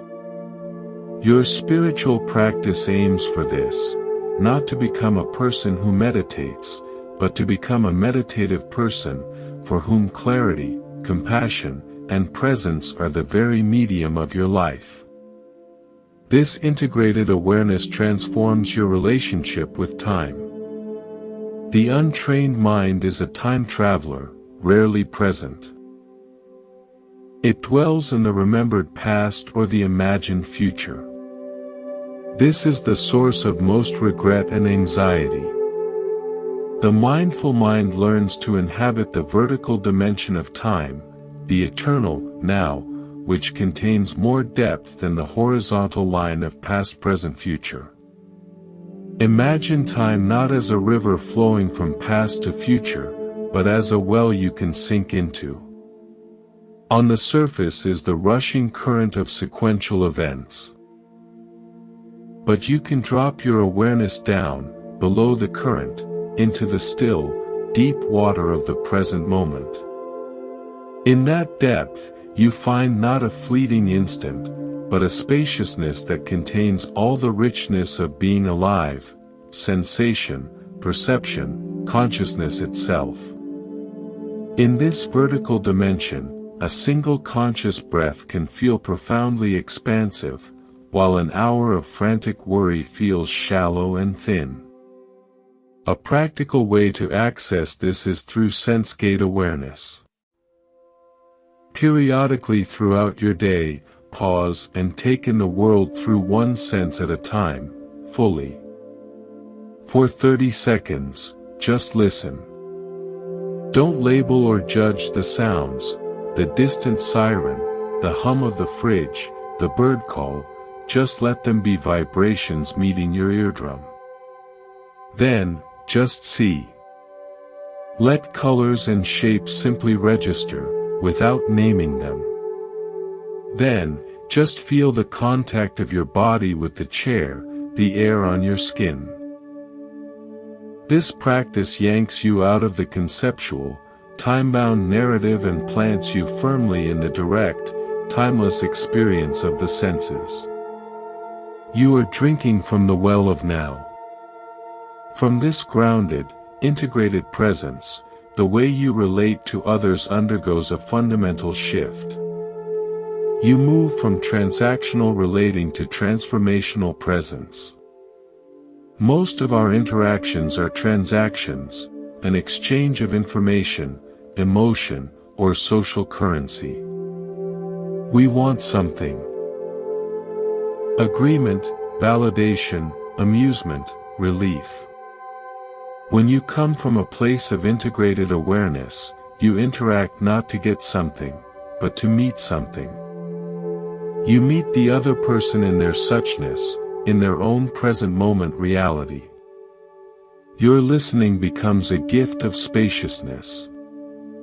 Your speech arises from clarity rather than reactivity. You are not trying to manage their impression of you or control the outcome. You are simply present, and that presence becomes a container where healing, understanding, and genuine connection can occur. This is especially crucial in moments of conflict or when facing someone in pain. You are not there to fix them, which is often a disguised transaction to relieve your own discomfort. You are there to be with them. Your stable, compassionate presence is the medicine. A profound example of this exists in a modern clinical setting. The therapeutic presence studied in effective psychotherapy. Research shows that the therapist's capacity for deep, attuned, non-judgmental presence, more than any specific technique, is the strongest predictor of positive therapeutic outcome. It creates a field of safety where the client's own innate healing intelligence can activate. You can offer this to anyone. When a friend is grieving, your most powerful action is not the perfect words, but your quiet, unwavering presence, your willingness to hold the space for their pain without needing to make it go away. This quality of being is the ultimate fruit of your solitary practice. All those hours spent alone, attending to your breath, working with your own mind, were not narcissistic. They were the necessary training to become a clear, stable, compassionate presence for others. The solitude was the forge, compassionate connection is the blade it produced. Yet, the world will test this blade. You will encounter ignorance, aggression, and sheer pettiness. How does the peaceful warrior respond? Not by withdrawing into a bubble of purity, but by engaging with discriminating wisdom. This is the application of your folded steel. Compassion does not mean being a doormat. True compassion is fierce in its protection of what is good and its refusal to enable harm. It may manifest as a firm no, a clear boundary, or a withdrawal of energy from toxic dynamics. This is compassion for yourself and for the other person, as it refuses to participate in the cycle of harm. It says, I care for you too much to feed this dysfunction. I care for myself too much to allow it. This balanced engagement with the world, simultaneously open-hearted and clear-eyed, is the embodiment of the path. It is a life lived in alignment, where inner truth and outer action are in harmony. And this alignment brings us to the final contemplation, the understanding of your life not as a problem to be solved, but as a mystery to be lived, a work of art to be composed in real time. Your life is not a sentence to be served, nor a puzzle to be completed. It is an ongoing composition. You are both the composer and the instrument. The practices we have explored. The breath, mindfulness, the middle way, metta, the cultivation of wisdom, are not rules for a correct composition. They are the principles of harmony, the scales and chords that allow you to create music instead of noise. The goal is not to write a symphony that sounds exactly like Beethoven's or the Buddha's. The goal is to learn the principles so deeply that you can compose your own authentic music, responsive to the unique conditions of your own existence. This is the shift from imitation to embodiment. In the beginning, we imitate. We sit like the statue of the Buddha, we try to think peaceful thoughts, we mimic the outward forms of kindness. This is a necessary phase, like a student painter copying the masters to learn technique. But if you stop there, you create only replicas, forgeries of a life not your own. Embodiment is when the technique dissolves into your bones, and you paint with your own vision. Your meditation posture becomes simply the most comfortable and alert way for your body to be. Your kindness is not a spiritual persona, but the natural overflow of a heart that has made peace with itself. You are not trying to be enlightened, you are expressing the enlightenment of being fully, honestly, humanly alive in this moment. I want to share an original story from the world of ecology, from the old-growth forests of the Pacific Northwest. Scientists studying these forests made a fascinating discovery about the giant Douglas firs. They noticed that seedlings sprouting in the deep shade of the canopy, with little direct sunlight, did not simply wither and die. Instead, their growth changed. They grew very slowly, putting energy not into shooting upward, but into developing an extensive, robust root system, connecting to the vast underground fungal network that links the trees. They were, in essence, building an invisible foundation, waiting. Then, when an old tree would fall, creating a sun gap, these patient seedlings, with their tremendous root support, would explode upward, rapidly filling the space in the canopy. They hadn't been failing, they had been preparing in the only way possible for their conditions. Your life is like this. There will be periods that feel like the deep shade. Times of limitation, of illness, of grief, of waiting. The cultural imperative is to push through, to stay positive, to grow upward at all costs. But the wisdom of the forest suggests another way. In the shade times, grow roots. Turn inward. Develop the unseen network of your inner life through patient practice. Tend to your connections, to yourself, to your source, to a supportive community. Build resilience. When the conditions change, when the sun gap appears, an opportunity, a new chapter, or release of old burdens, you will be ready. You will have the foundational strength to rise into the light without toppling over. The shade was not your enemy, it was your teacher in a different kind of growth. This understanding reframes the entire notion of spiritual progress. Progress is not a straight, sun-dappled path upward. It is the cyclical, intelligent adaptation of an organism to its environment, growing roots in the dark and branches in the light as conditions allow.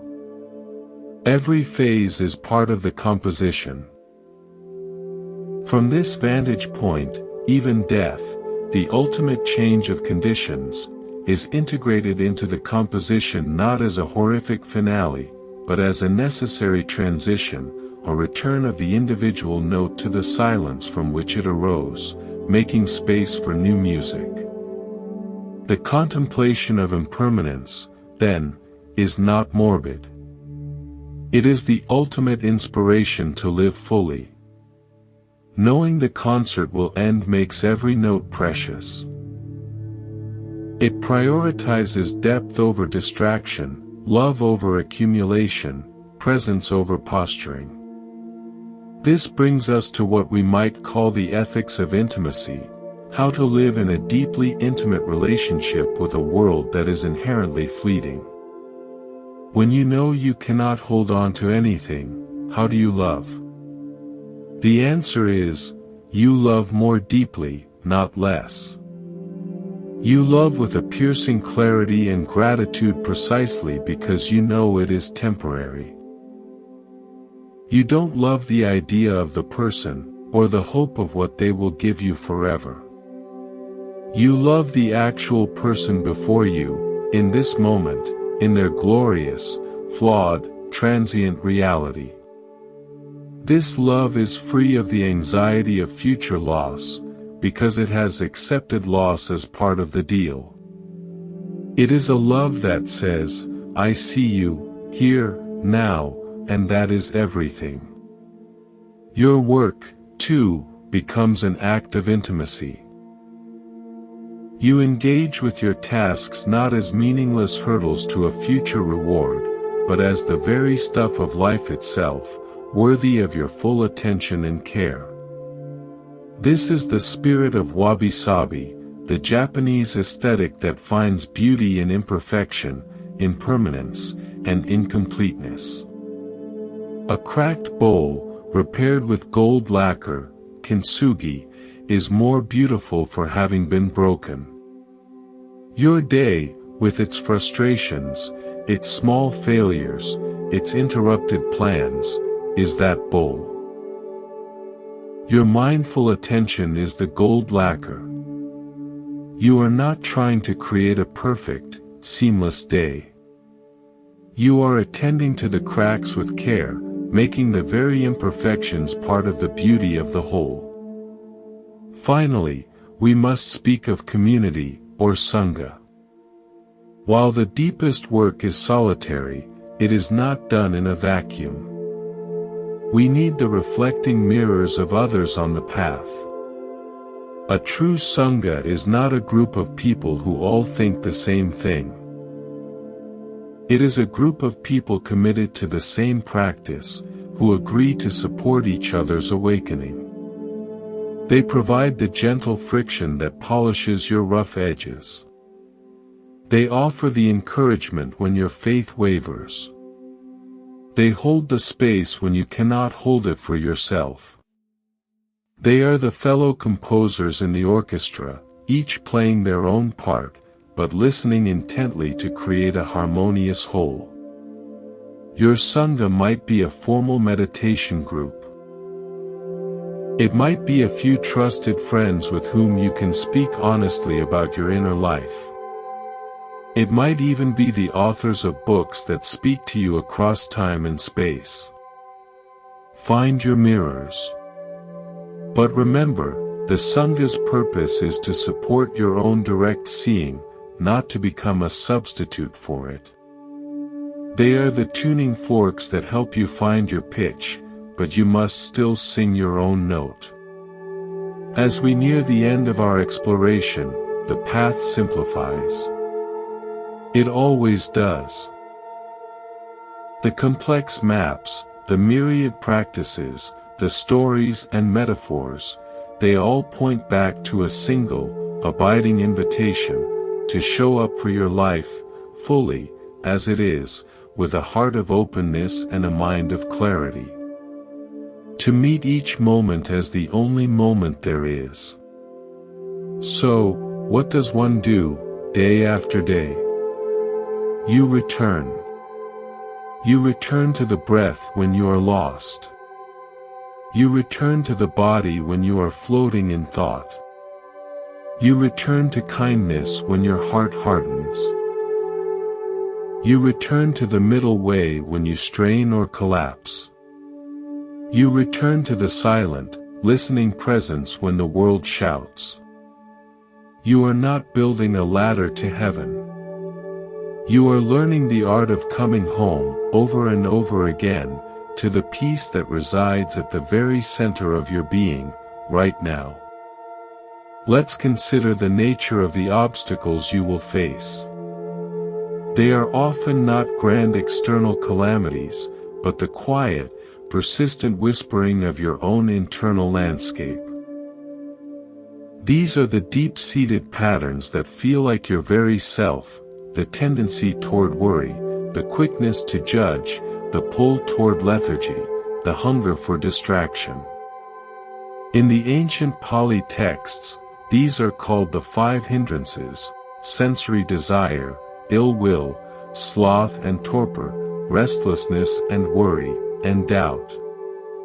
Understanding them not as moral failings but as universal weather patterns of the human mind is the first step in working with them skillfully. Think of them as 5 different filters placed over the lens of your awareness. Each one distorts your perception of reality in a specific way.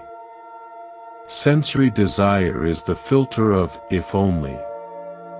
It colors the present moment with a sense of lack, projecting completion onto an object, experience, or person in the future. If only I had that, then I could be happy. The mind under this filter is restless, scanning the environment for something to consume, literally or figuratively. The practice here is to recognize the craving as a mere feeling of wanting, and to gently return attention to the body and breath, discovering the fullness that exists prior to the craving. Ill will is the filter of against. It sees enemies, faults, and threats. It can range from mild irritation to seething hatred. This filter makes the world feel hostile and solidifies your sense of being a separate self that must defend its territory. The antidote is not to pretend everything is lovely, but to apply metta. You acknowledge the unpleasant feeling, but you consciously extend wishes for well-being, first to yourself, then, if you can, even toward the object of your irritation. This doesn't condone harmful behavior, it protects your own heart from the poison of hatred. Sloth and torpor is the filter of heaviness. It descends like a fog, dulling perception, making effort feel impossible. It's the mind state that says, "I'll do it later," and truly means never. The body feels leaden. Fighting it with caffeine or self-scolding only creates agitation. The skillful response is to bring bright, energizing attention to the body. Stand up. Splash cold water on your face. Take 10 brisk breaths. Do a few gentle stretches. Shake your limbs. You are literally stirring the energy field of the body to dispel the mental fog. Restlessness and worry is the filter of what if. It is the opposite of sloth, a frantic, scattered energy. The mind jumps from one potential problem to the next, rehearsing conversations, planning endlessly, fueled by anxiety about the future. This filter makes the present moment feel like a threatening, unstable platform. The practice is grounding. Come firmly into the body. Feel the solidity of the ground under your feet. Practice slow, deep abdominal breathing, which activates the parasympathetic nervous system. Name it, restlessness is here. Give the anxious energy a wide berth in your awareness, without following its frantic stories. Doubt is the most insidious filter. It is the fog that surrounds the path itself. Is this working? Am I doing it right? Maybe this is all nonsense. Other people can do this, but I can't. This filter doesn't attack a specific object. It undermines your faith in your own capacity and in the path. It's the voice that says, turn back. The antidote is to remember your own direct experience. Have there been moments, however brief, of calm, of clarity, of connection? Trust those. Don't argue with doubt. Simply note, doubt is present, and then, with great kindness, return to the next small, concrete step of practice, the next breath, the next step, the next moment of patience.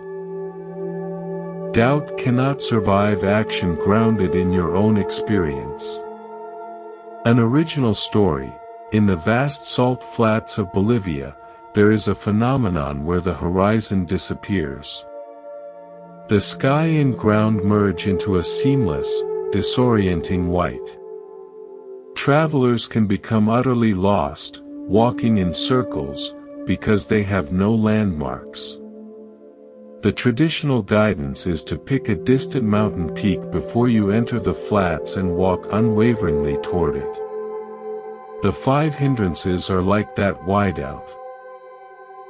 They dissolve your inner landmarks of peace, clarity, and purpose.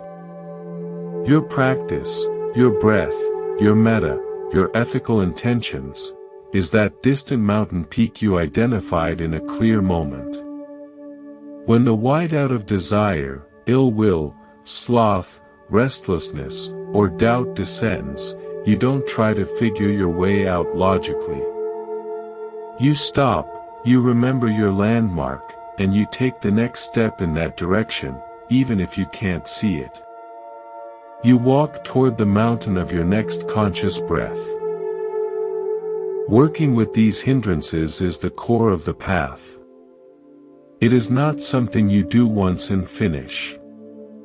It is the ongoing art of cleaning the lens of your perception, moment by moment, so you can see reality, and yourself, with increasing clarity. This cleaning is what slowly, irrevocably, leads to wisdom. Wisdom, on this path, is not the accumulation of information. It is not knowing more things. It is a fundamental shift in how you know. It is the movement from knowing about reality to knowing reality directly. This direct knowing is born from the cleared lens of perception we've been discussing. It sees 3 fundamental characteristics in all experience: impermanence, unsatisfactoriness, and not self. Let's feel these, not as philosophical concepts, but as lived truths. Impermanence is the most observable. Everything is in motion. The sound you hear fades. The pleasant feeling passes. The thought arises and vanishes. Your body is changing cell by cell. The season turns. This is not bad news. It is the condition for life. Without impermanence, there could be no growth, no healing, no new possibilities. The suffering arises not from change itself, but from our resistance to it, our demand that what is fluid be solid, that what is temporary be permanent. When you deeply internalize impermanence, you stop wasting energy building fortresses on sand. You learn to dance on the shifting ground. You hold experiences lightly, with gratitude for their presence and grace in their passing. Unsatisfactoriness is often translated as suffering. A more subtle understanding is that of a chronic, low-grade mismatch. Conditioned existence, that is, existence based on getting what you want and avoiding what you don't, has a fundamental flaw: you can't control everything. Pleasant experiences end. Unpleasant ones arise. Neutral ones bore you. So there is a persistent, subtle tension, a sense that things are not quite right, that something is missing. You feel this in the quiet moment after achieving a goal, when a strange emptiness often follows. Or in the anxious yearning for a future where everything will finally be in place. This unsatisfactoriness is the engine of the endless cycle of craving and aversion. Wisdom sees this not as a personal failure, but as the inherent structure of a mind that seeks lasting happiness in changing things. It points you to look for peace not in conditions, but in the unconditioned awareness that witnesses the conditions. Not self is the most subtle and liberating insight. It is the direct realization that within your flowing stream of experience, body, feelings, thoughts, memories, there is no permanent, unchanging, central controller to be found. There is no little you behind your eyes, running the show. There is just the show, the process of experiencing itself. This is not a nihilistic denial of your existence. It is a recognition that what you are is more like a verb than a noun, a selfing process, dependent on causes and conditions. When this is seen clearly, the burden of selfhood lightens immensely. You are no longer a fragile entity that must be constantly defended, promoted, and satisfied. You are life, experiencing itself. The anxiety of separation begins to dissolve. An original metaphor: imagine you are at a cinema, completely absorbed in a dramatic film. You identify with the hero, you fear for them, you desire their success. That is the state of ordinary consciousness, identified with the character on the screen, the self. Now, imagine your awareness shifts to include the whole theater. The beam of light from the projector, the flickering images on the screen, the sound from the speakers, and you, sitting in the seat, feeling emotions.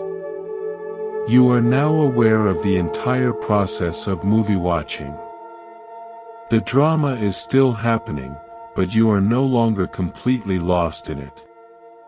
You know it's a movie. This is the beginning of wisdom. Finally, imagine you become aware that the beam of light, the screen, the sound, the seat, and the awareness itself are all part of one, seamless, luminous event. There is no separate viewer. There is only the seeing. That is the deepest insight into not-self.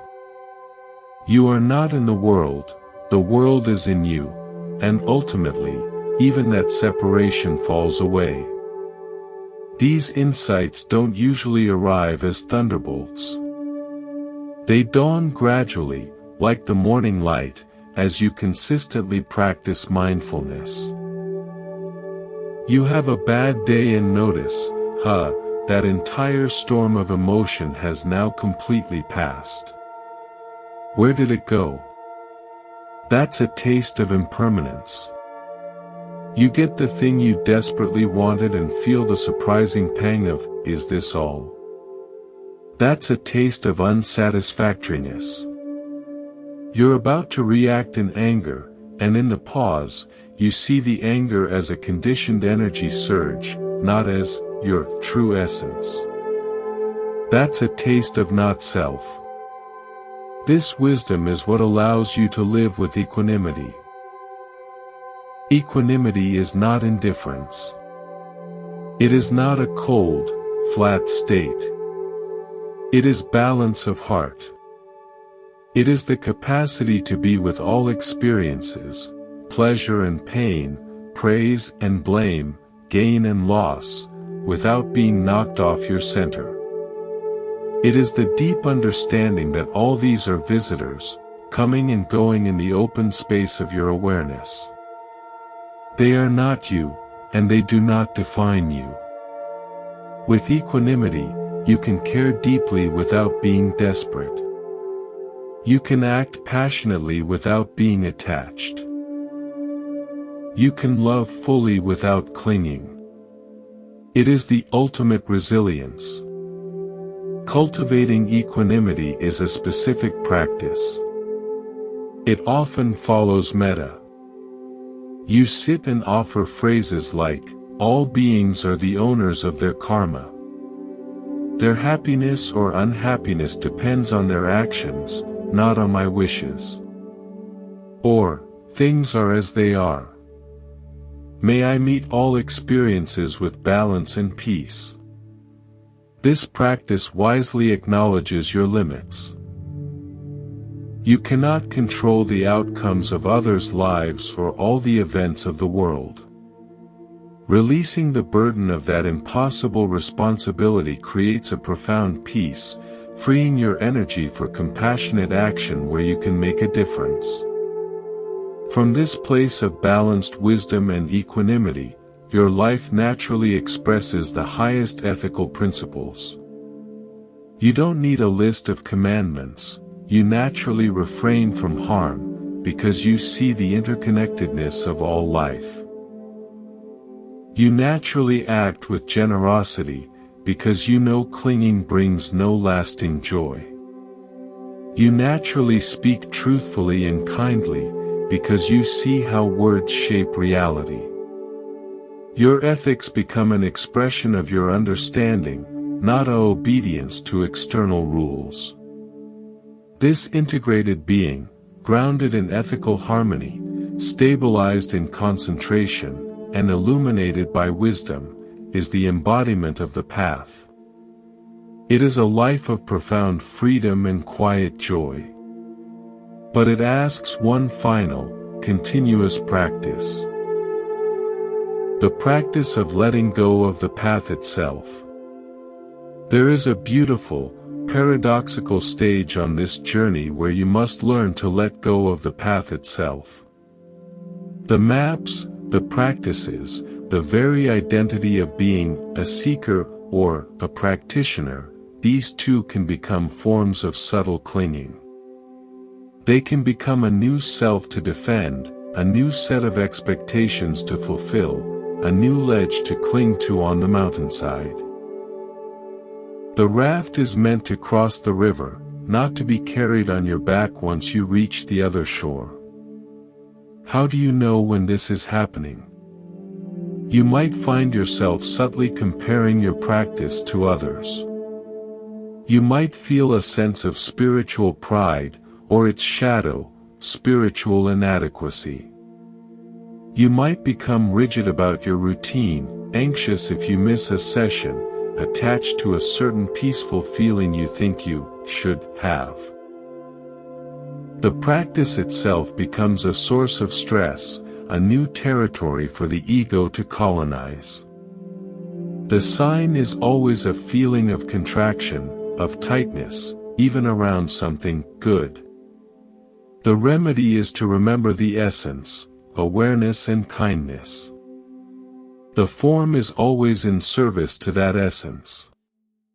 If the form, a 30-minute silent sit, a specific mantra, a strict rule, is causing contraction, it is time to hold it lightly, to bend it, or to set it down temporarily.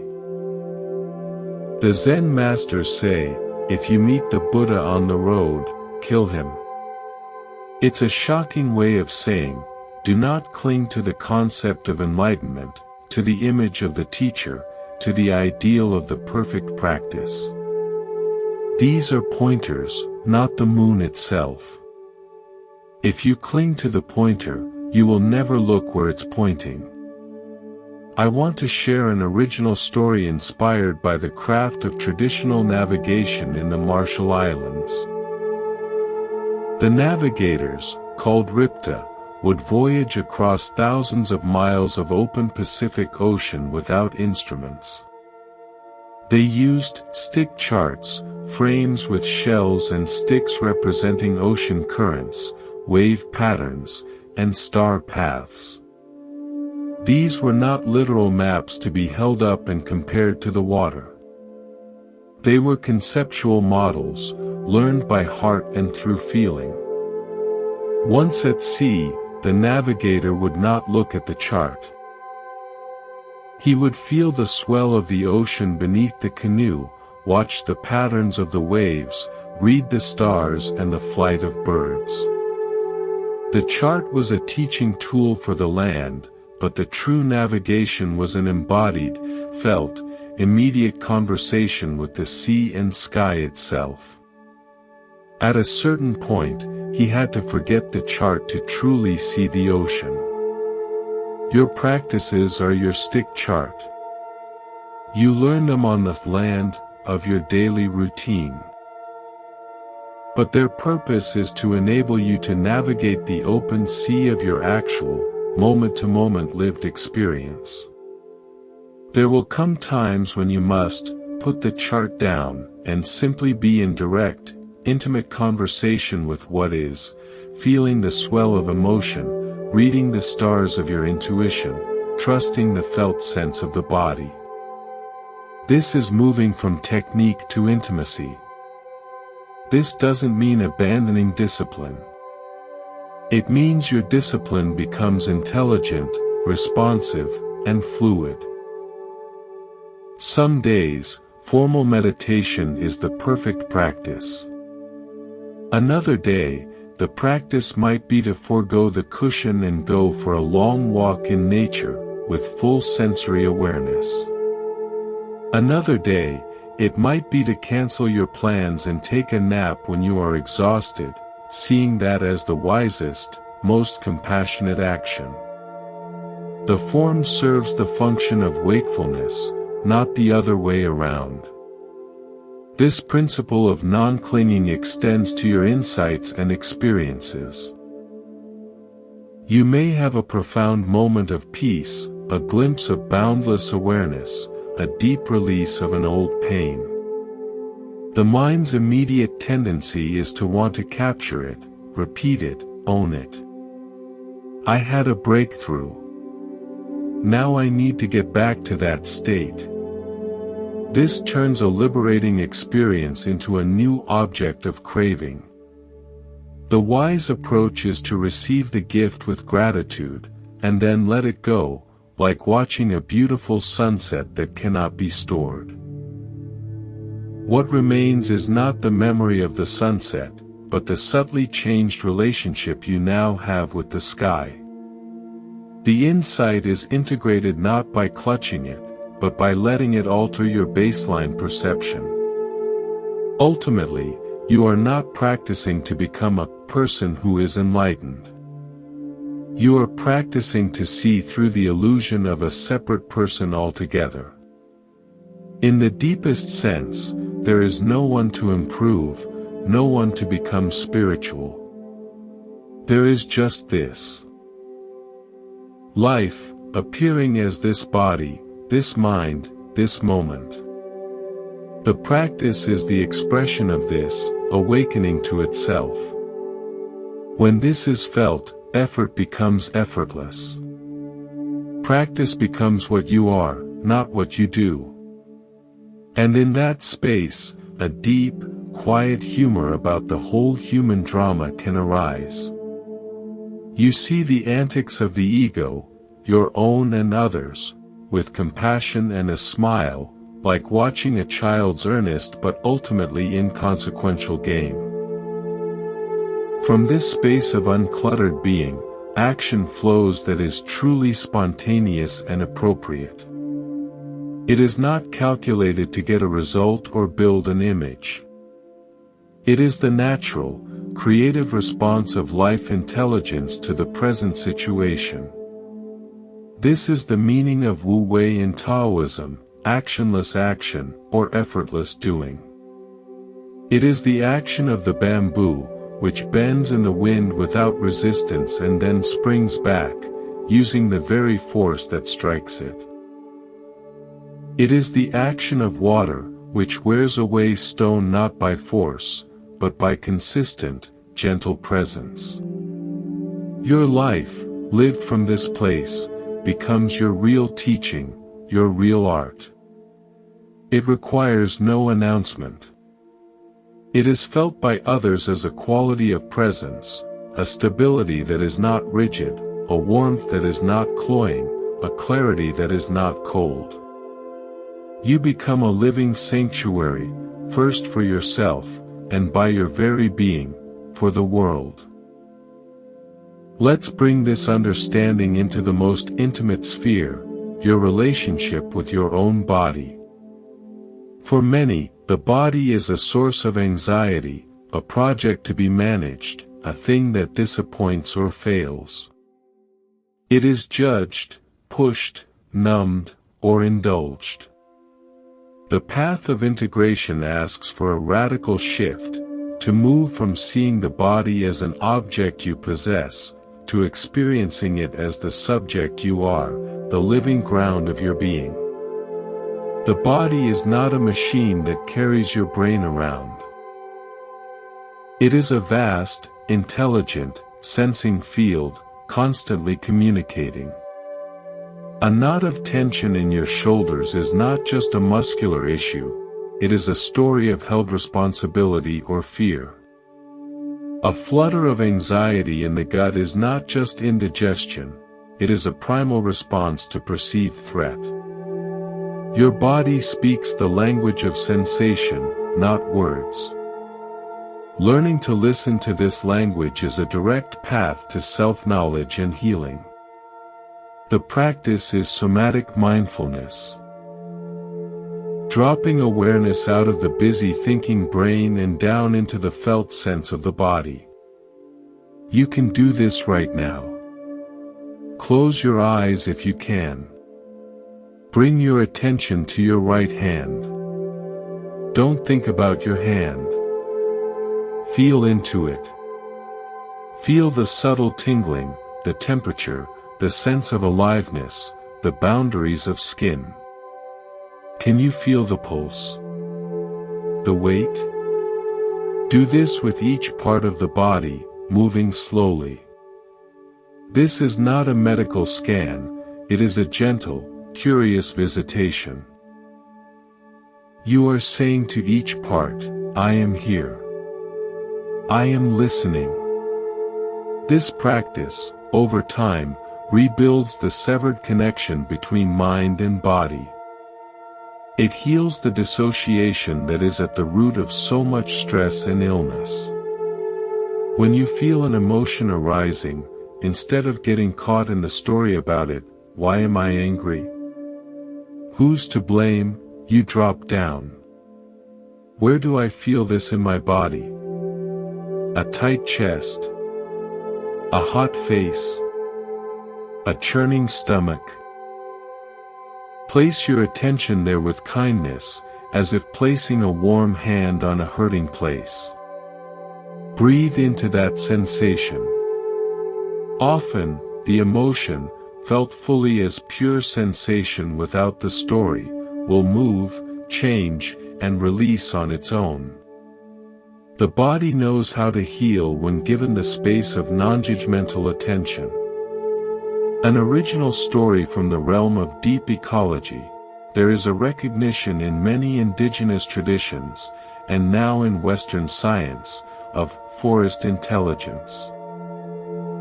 Trees in a forest are connected through a vast underground network of fungal threads called mycorrhizae.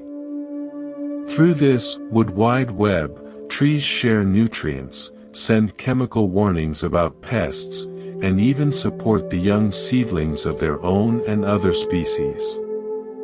An old mother tree can be the hub for an entire community.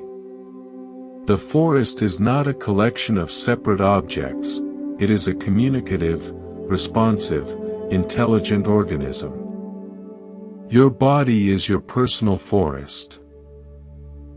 Your organs, your nervous system, your microbiome, your cells, they are in constant, intelligent communication. A feeling of dread before a meeting isn't just in your head, it's a cascade of hormones, neural firings, and muscular tension, the entire forest responding to a perceived threat. When you practice somatic mindfulness, you are not the distant forester looking at a map of the trees. You are becoming aware of the mycorrhizal network itself. You are listening to the whispers between your heart and your gut, the signals from your tense shoulders to your foggy brain. You begin to participate consciously in this inner ecosystem, sending the nutrient of breath to starved areas, the calming signal of a gentle hand to places of alarm. You become a wise and loving participant in your own bodily forest, rather than a harsh and ignorant landlord. This embodied awareness naturally leads to more conscious care. You begin to crave food that truly nourishes the sensing intelligence of the body, not just dulls the mind or pleases the tongue. Movement becomes not a punishment or a performance, but a joyful exploration of what this body can feel and do, a walk to feel the ground, a stretch to feel space, a dance to feel freedom. Sleep becomes a sacred restoration, not a frustrating necessity. You are cooperating with your physical being, not waging war against it. This cooperation extends to the inevitable, aging, illness, and physical limitation. When the body is seen as a beloved companion on a journey, rather than a perfect vehicle you happen to get, its changes are met with less resistance and more grace. Pain becomes a signal to be listened to, not an enemy to be eradicated at all costs. Weakness becomes an invitation to a different kind of strength, the strength of acceptance, of patience, of asking for help. The body's decline becomes the ultimate teacher in non-attachment, in letting go of form, in preparing the consciousness for its final transition. To be fully embodied is to be fully alive, grounded in the reality of the present moment. It anchors the flighty mind and opens the heart to the raw, sensuous truth of being here. From this grounded place, you are less likely to be thrown by the storms of mental and emotional weather. You have roots. And from this rootedness, the highest expressions of human spirit, creativity, compassion, wisdom, can grow strong and true. Yet, even a well-rooted tree exists in an environment. Your inner forest is part of a larger ecosystem, your relationships, your work, your place in society. How does the embodied, mindful being engage with this often chaotic outer world? This requires a specific set of skills we might call applied mindfulness. Applied mindfulness is the translation of your inner quiet into outer grace. It is the art of bringing the qualities you cultivate in solitude, presence, patience, clarity, compassion, into the dynamic, messy, and unpredictable arena of daily life. This is where the rubber meets the road. It's one thing to be peaceful on the cushion, it's another to remain centered when your plans collapse, when someone speaks harshly to you, or when you're faced with a complex ethical dilemma. The cornerstone of applied mindfulness is pause. It is the deliberate insertion of a half-second of space between stimulus and response. In that tiny gap, freedom lives. Without it, you are a puppet of your conditioning. With it, you are a conscious actor. Train this pause like a muscle. Start with low-stakes moments.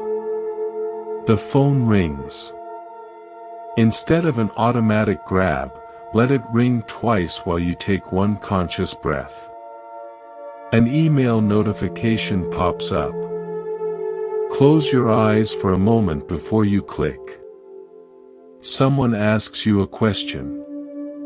Soften your belly and breathe before you answer. These micro-practices build the neural infrastructure for the pause when you really need it, in an argument, when receiving criticism, or when temptation arises. From this precious pause, 3 questions can arise. Almost simultaneously. Let them guide you toward wise action.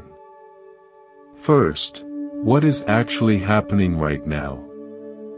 This is perception, stripped of the story. Just the raw facts. The sensation. The tone of voice. The circumstance. See it clearly, without the filter of your narrative. Second, what is the most skillful response?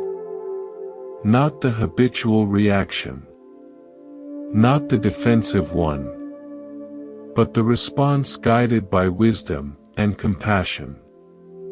What action, in this very moment, would lead to the least suffering and the greatest understanding? And third, the moral check-in. Is this action rooted in ease, or is it rooted in greed, hatred, or delusion? Feel into the source of your impulse. Is it coming from a place of inner spaciousness and care? Or is it being driven by a wanting mind, an aversive mind, or a confused mind? Let these 3 questions be your compass. They turn a reactive moment into a moment of profound choice. This framework turns daily interactions into mindfulness gyms. A colleague takes credit for your work. The unpaused reaction is rage and plotting revenge. The paused response, feel the heat of anger in the body, acknowledge what's happening. Breathe. Ask, what is needed here? Perhaps a calm, private conversation to assert a boundary, skillful response. Is this from a desire to hurt them or to create fairness and respect? Rooted in. The outcome will be different, cleaner, and more likely to preserve your integrity and the relationship. Let's explore an original story set in a high-pressure environment, an air traffic control tower. The controller's mind cannot afford to be lost in thought about a past mistake or anxiety about the weather later. Their awareness must be hyper-present, tracking multiple blips on a screen, each representing hundreds of lives. They are trained to use a specific, disciplined form of communication, readbacks, to ensure clarity and prevent fatal error. Their inner state must remain calm amid potential chaos, a panic attack here could be catastrophic. They apply a fierce, functional mindfulness. Attention is anchored in the present data, communication is clear and concise, and emotional reactivity is suppressed not through force, but through absolute priority for the task. While your life may not hold such immediate stakes, the principle is the same. Your applied mindfulness is your cognitive air traffic control. It keeps the streams of thought, emotion, and obligation from colliding, guiding each to a safe landing. This applied skill extends to your use of technology, arguably the greatest challenge to modern attention. Technology is not inherently bad, it is a tool. But it is a tool designed to hijack your pause button, to create compulsive, unpaused responses. Applied mindfulness here means intentional architecture. Turn off all non-essential notifications. They are interruptions designed to manufacture a sense of urgency. Designate specific times to check email and messages, rather than being on constant standby. Use app timers. Most importantly, practice the 10-minute rule. When the urge to mindlessly scroll arises, set a timer for 10 minutes. For those 10 minutes, do nothing. Just sit with the urge, the boredom, the restlessness. Watch it. After 10 minutes, you are free to scroll if you still want to. But you'll often find the compulsive energy has passed, and you can choose to do something more nourishing. You are breaking the cycle of instant gratification and reclaiming your pause. In your work, applied mindfulness manifests as deep work sessions. Choose a task. Set a timer for 45 to 90 minutes. Eliminate all possible distractions, phone in another room, internet blockers on. Commit single-pointedly to that task. When the mind wanders, gently return. This is not just productivity. It is a deep training in concentration and respect for your own cognitive capacity. The quality of work produced in such sessions is of a different order than work done amidst constant fragmentation. Finally, applied mindfulness shapes your speech, transforming it into a tool for connection rather than division. The Buddhist guidelines for right speech are practical filters. Is it true? Is it necessary? Is it kind? Is it the right time? Applying these filters requires that crucial pause. Before sharing gossip, before offering unsolicited criticism, even before giving advice, pause and run it through the filters. This practice alone will clean up a tremendous amount of interpersonal drama and create a reputation for integrity and care. All of this outward application, however, requires fuel. It draws on the psychic and emotional energy you cultivate in your inward times. This is why the rhythm of engagement and withdrawal is not a luxury, but a necessity. You cannot sustainably apply mindfulness if you are depleted. The solitary practices of meditation, nature time, and silent reflection are not escapes from life, they are the regeneration stations for life. Like an athlete, you must have training days and recovery days. The wise practitioner knows when to engage skillfully with the world and when to withdraw for essential replenishment. This cyclical rhythm is the sustainable engine of a life lived awake. But what is the source of this energy? What are we tapping into during withdrawal and expressing during engagement? This leads us to contemplate the most subtle aspect of the path, the recognition of that which is prior to all practice, all experience, the awareness itself. We arrive now at the most subtle, and perhaps most important, recognition.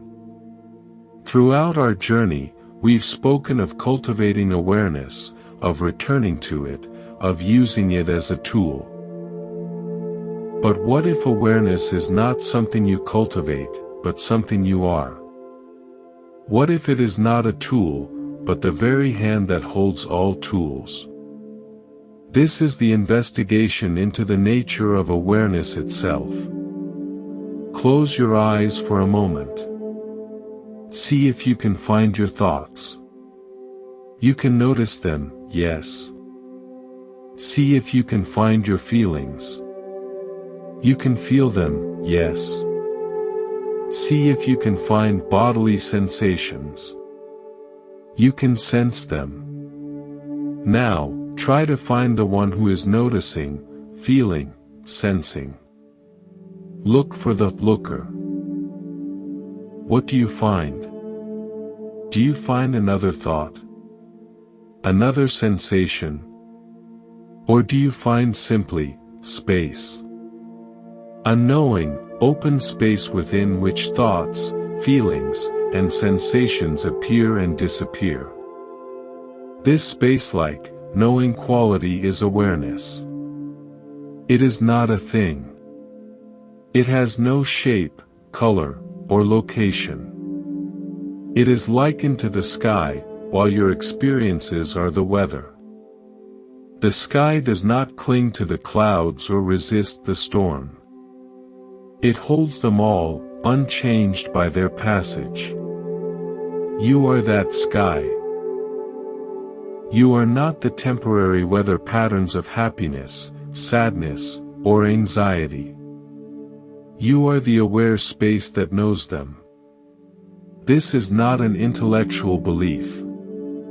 It is a direct pointing to your own experience right now. Everything you have ever known, every sight, sound, thought, and memory, has appeared to this awareness. It is the constant, non-judgmental witness that was present in your childhood, is present now, and will be present on your last day. It is the silent background of all your life's drama. The practice is to gradually shift your identity from the content, the weather, to the context, the sky. How do you do this? Not by effort, but by relaxation and noticing. In meditation, after calming the mind a little, you might gently ask, what is it that knows the breath? What is it that hears these sounds? Don't look for an answer in words. Look for the knowing quality itself. Feel back from the thought to the space in which the thought arose.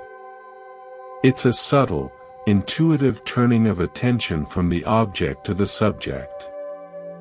You are not trying to see awareness as an object, you are relaxing as awareness. An original metaphor: imagine you are in a movie theater, completely absorbed in a film on a giant IMAX screen. That is ordinary consciousness, identified with the story, your life. Now, slowly let your attention expand to include the whole theater. The seats, the other people, the walls, the beam of light from the projector in the back. You are now aware of the context in which the movie is playing. Finally, turn your attention all the way back to the projector's lens, the source of the light. The images are still playing on the screen, but you know their source. You are no longer lost in the drama. Awareness is that projector light, pure, colorless, illuminating whatever appears on the screen of experience without being stained by it. You are the light, not the movie. Resting as awareness has a profound effect. The personal drama loses its crushing weight. Problems are still solved, work is still done, relationships are still nurtured, but from a place of grounded spaciousness. There is less struggle because you are no longer identified with the struggler. There is a quiet joy, not dependent on circumstances, that comes from simply being this awake space. The Japanese call this yorikobi, a deep, quiet joy of being. This recognition also answers the perennial question of purpose. If you are not merely the content of your life, your job, your relationships, your achievements, then what is your purpose? From the perspective of awareness, your purpose is to express. Awareness, by its nature, is creative. It manifests as this unique point of view, as you, to experience and express life in a way that has never happened before and will never happen again. Your purpose is to let life live through you, fully, authentically, compassionately.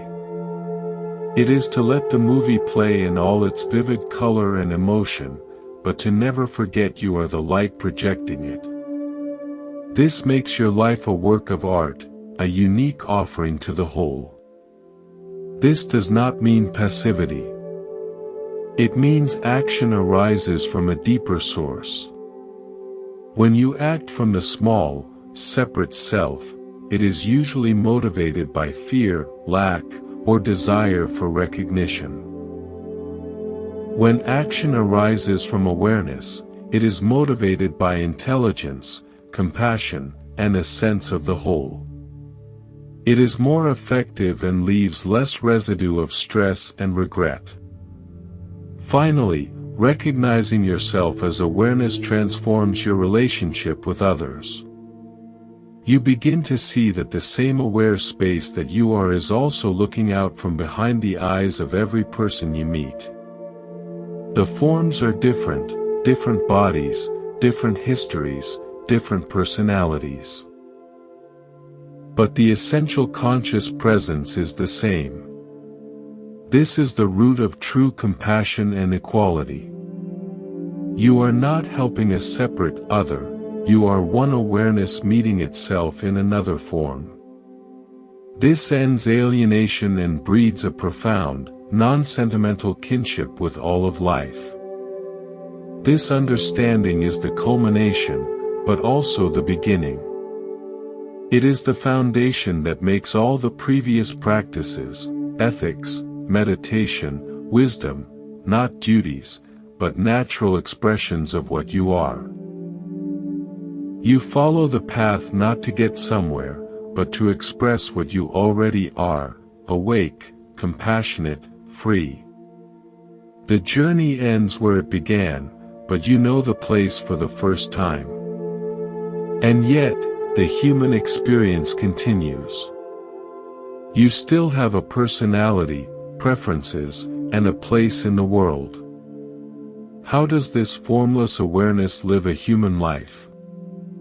This is the final integration, the embodiment of the absolute in the relative, the marriage of heaven and earth. This final integration is the art of living with two hands. In one hand, you hold the absolute truth, the understanding of yourself as boundless, timeless awareness, the sky, the projector light, the silent witness.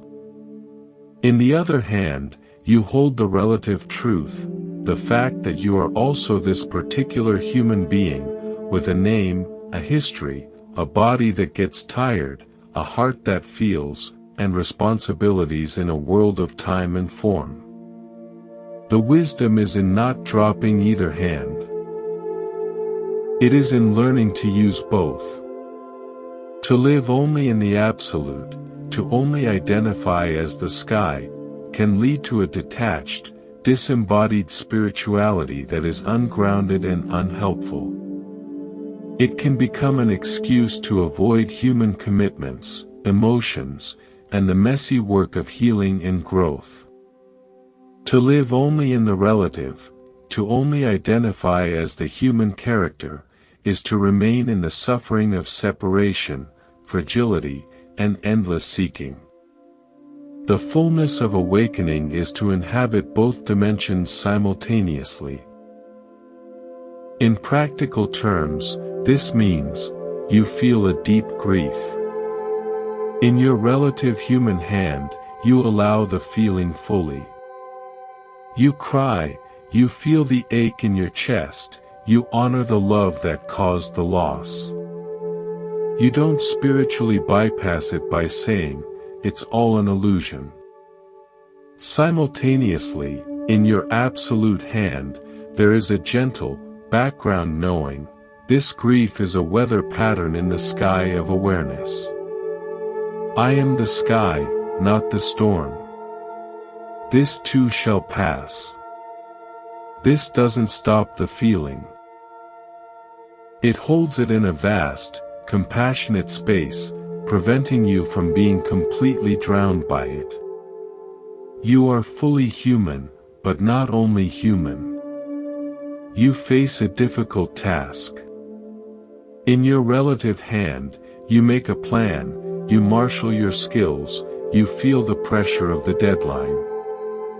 In your absolute hand, there is a quiet knowing that your essential worth is not on the line, that this too is a passing appearance in consciousness. This balance allows you to engage with skillful effort without the crippling anxiety of identifying success or failure with your core self.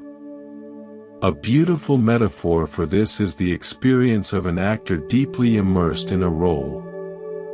A great actor like Daniel Day-Lewis doesn't just recite lines, he fully embodies the character, feels their emotions, thinks their thoughts, lives in their world for the duration of the film. This is the relative hand, complete commitment to the human form and story. Yet, off camera, he knows he is Daniel Day-Lewis. He can step out of the role, take off the costume, and rest in his own identity. That is the absolute hand. He is not confused. He can engage in the drama with total authenticity because he knows it is a drama. Your life is the ultimate method acting role, and awakening is remembering your true name off camera, even as you play your part with full commitment. How do you cultivate this dual awareness? It becomes a gentle, ongoing inquiry. In any moment of intensity, you can ask, what is happening in my human experience right now? Feel the emotion, sense the body, acknowledge the story. And then, with a soft inward turn, and what is aware of all this? Rest as the space of knowing. You don't have to choose one over the other. You learn to feel both at once, the wave and the ocean. This has a direct impact on your relationships. You relate to others on the human level. You honor their feelings, you keep your agreements, you offer empathy and love. But on the absolute level, you see the same aware presence in them. This means you are less likely to be hooked by their dramas, their projections, or their demands. You can love them without needing them to be different for you to be okay. You can set boundaries not from anger, but from the clarity of seeing what is skillful. You engage in the human dance, but you are not frantic about the music stopping. An original story to illustrate this comes from the world of deep-sea diving. The diver must be completely attentive to the relative, her oxygen levels, her depth, her proximity to the reef, the signals from her partner. One mistake here can be fatal. This is full engagement with form. Yet, Surrounding this focused attention is the absolute reality of the deep ocean itself, vast, silent, weightless, timeless. The diver is held in this boundless, supportive medium even as she attends to the minute details of her mission. She is both the meticulous technician and the creature floating in eternity. Your mindful awareness is that oceanic depth, always present, always holding you, even as you attend to the detailed tasks of your human life. Living with two hands is the end of the seeking. You are not trying to get to some other state. You are learning to be fully here, in all dimensions of here. The path becomes a delight rather than a burden. Practices are no longer chores you have to do to improve yourself, but loving acts of self-remembering, like stretching a muscle that brings you joy to use. From this integrated place, life becomes a spontaneous, creative expression. You are not following a script. You are improvising from a place of deep intelligence and heart. And because you are grounded in the absolute, you are not afraid of making a mistake in the relative. Every moment is fresh, an opportunity to express kindness, curiosity, or courage in a new way. This is the promised inner calm and self-mastery. It is not control over life, but harmony with it. It is the mastery of knowing what you are, and from that, knowing how to dance with what appears. As we draw our exploration to a close, let's gather all these threads into a simple, living directive, not a conclusion, but an orientation for the rest of your days. So here we are. We began in the quiet of an imagined library, and we end in the quiet of your own presence. The journey has circled through the landscape of your being. The anchor of the breath, the map of mindfulness, the folded steel of integrated strength, the open palm of release, the fluid mind of water, the balanced string of the middle way, the courageous heart of metta, the solitary nature of the path, the practical architecture of a day, the wise engagement with hindrances, the liberating insights of wisdom, the art of letting go of the path itself, the deep listening to the body forest, the skillful application in the world, the recognition of awareness as your true nature, and finally, the two-handed art of living fully human and utterly free. It may seem like a lot, but it all condenses into a single, gentle imperative: show up kindly for what is. That is the whole teaching. Everything else is commentary. Show up means bring the fullness of your attention. Be present. Not lost in yesterday or tomorrow. Here. Kindly means meet the moment with a heart of friendliness, starting with yourself. No added judgment, no resistance. For what is, means reality as it is, not as you wish it were. The raw data of this sensation, this feeling, this situation. This is not a passive resignation. It is the most active state possible. The act of clear seeing. From this seeing, intelligent action flows naturally. So, what now? You close this recording, or finish this reading, and your life continues. The true practice begins when the teaching ends. You will forget. You will get lost in thought, react out of old habit, clench your fist around some passing worry. This is not failure. This is the rhythm of being human. The practice is in the return. The moment you notice you have drifted. That moment of noticing is itself awareness, waking up. That is a moment of mastery. Cherish that moment more than any long period of perfect concentration. It is the essence of the path, the endless, gentle return home. Don't try to overhaul your life tomorrow. Choose one thing. Perhaps it is the 3 conscious breaths upon waking.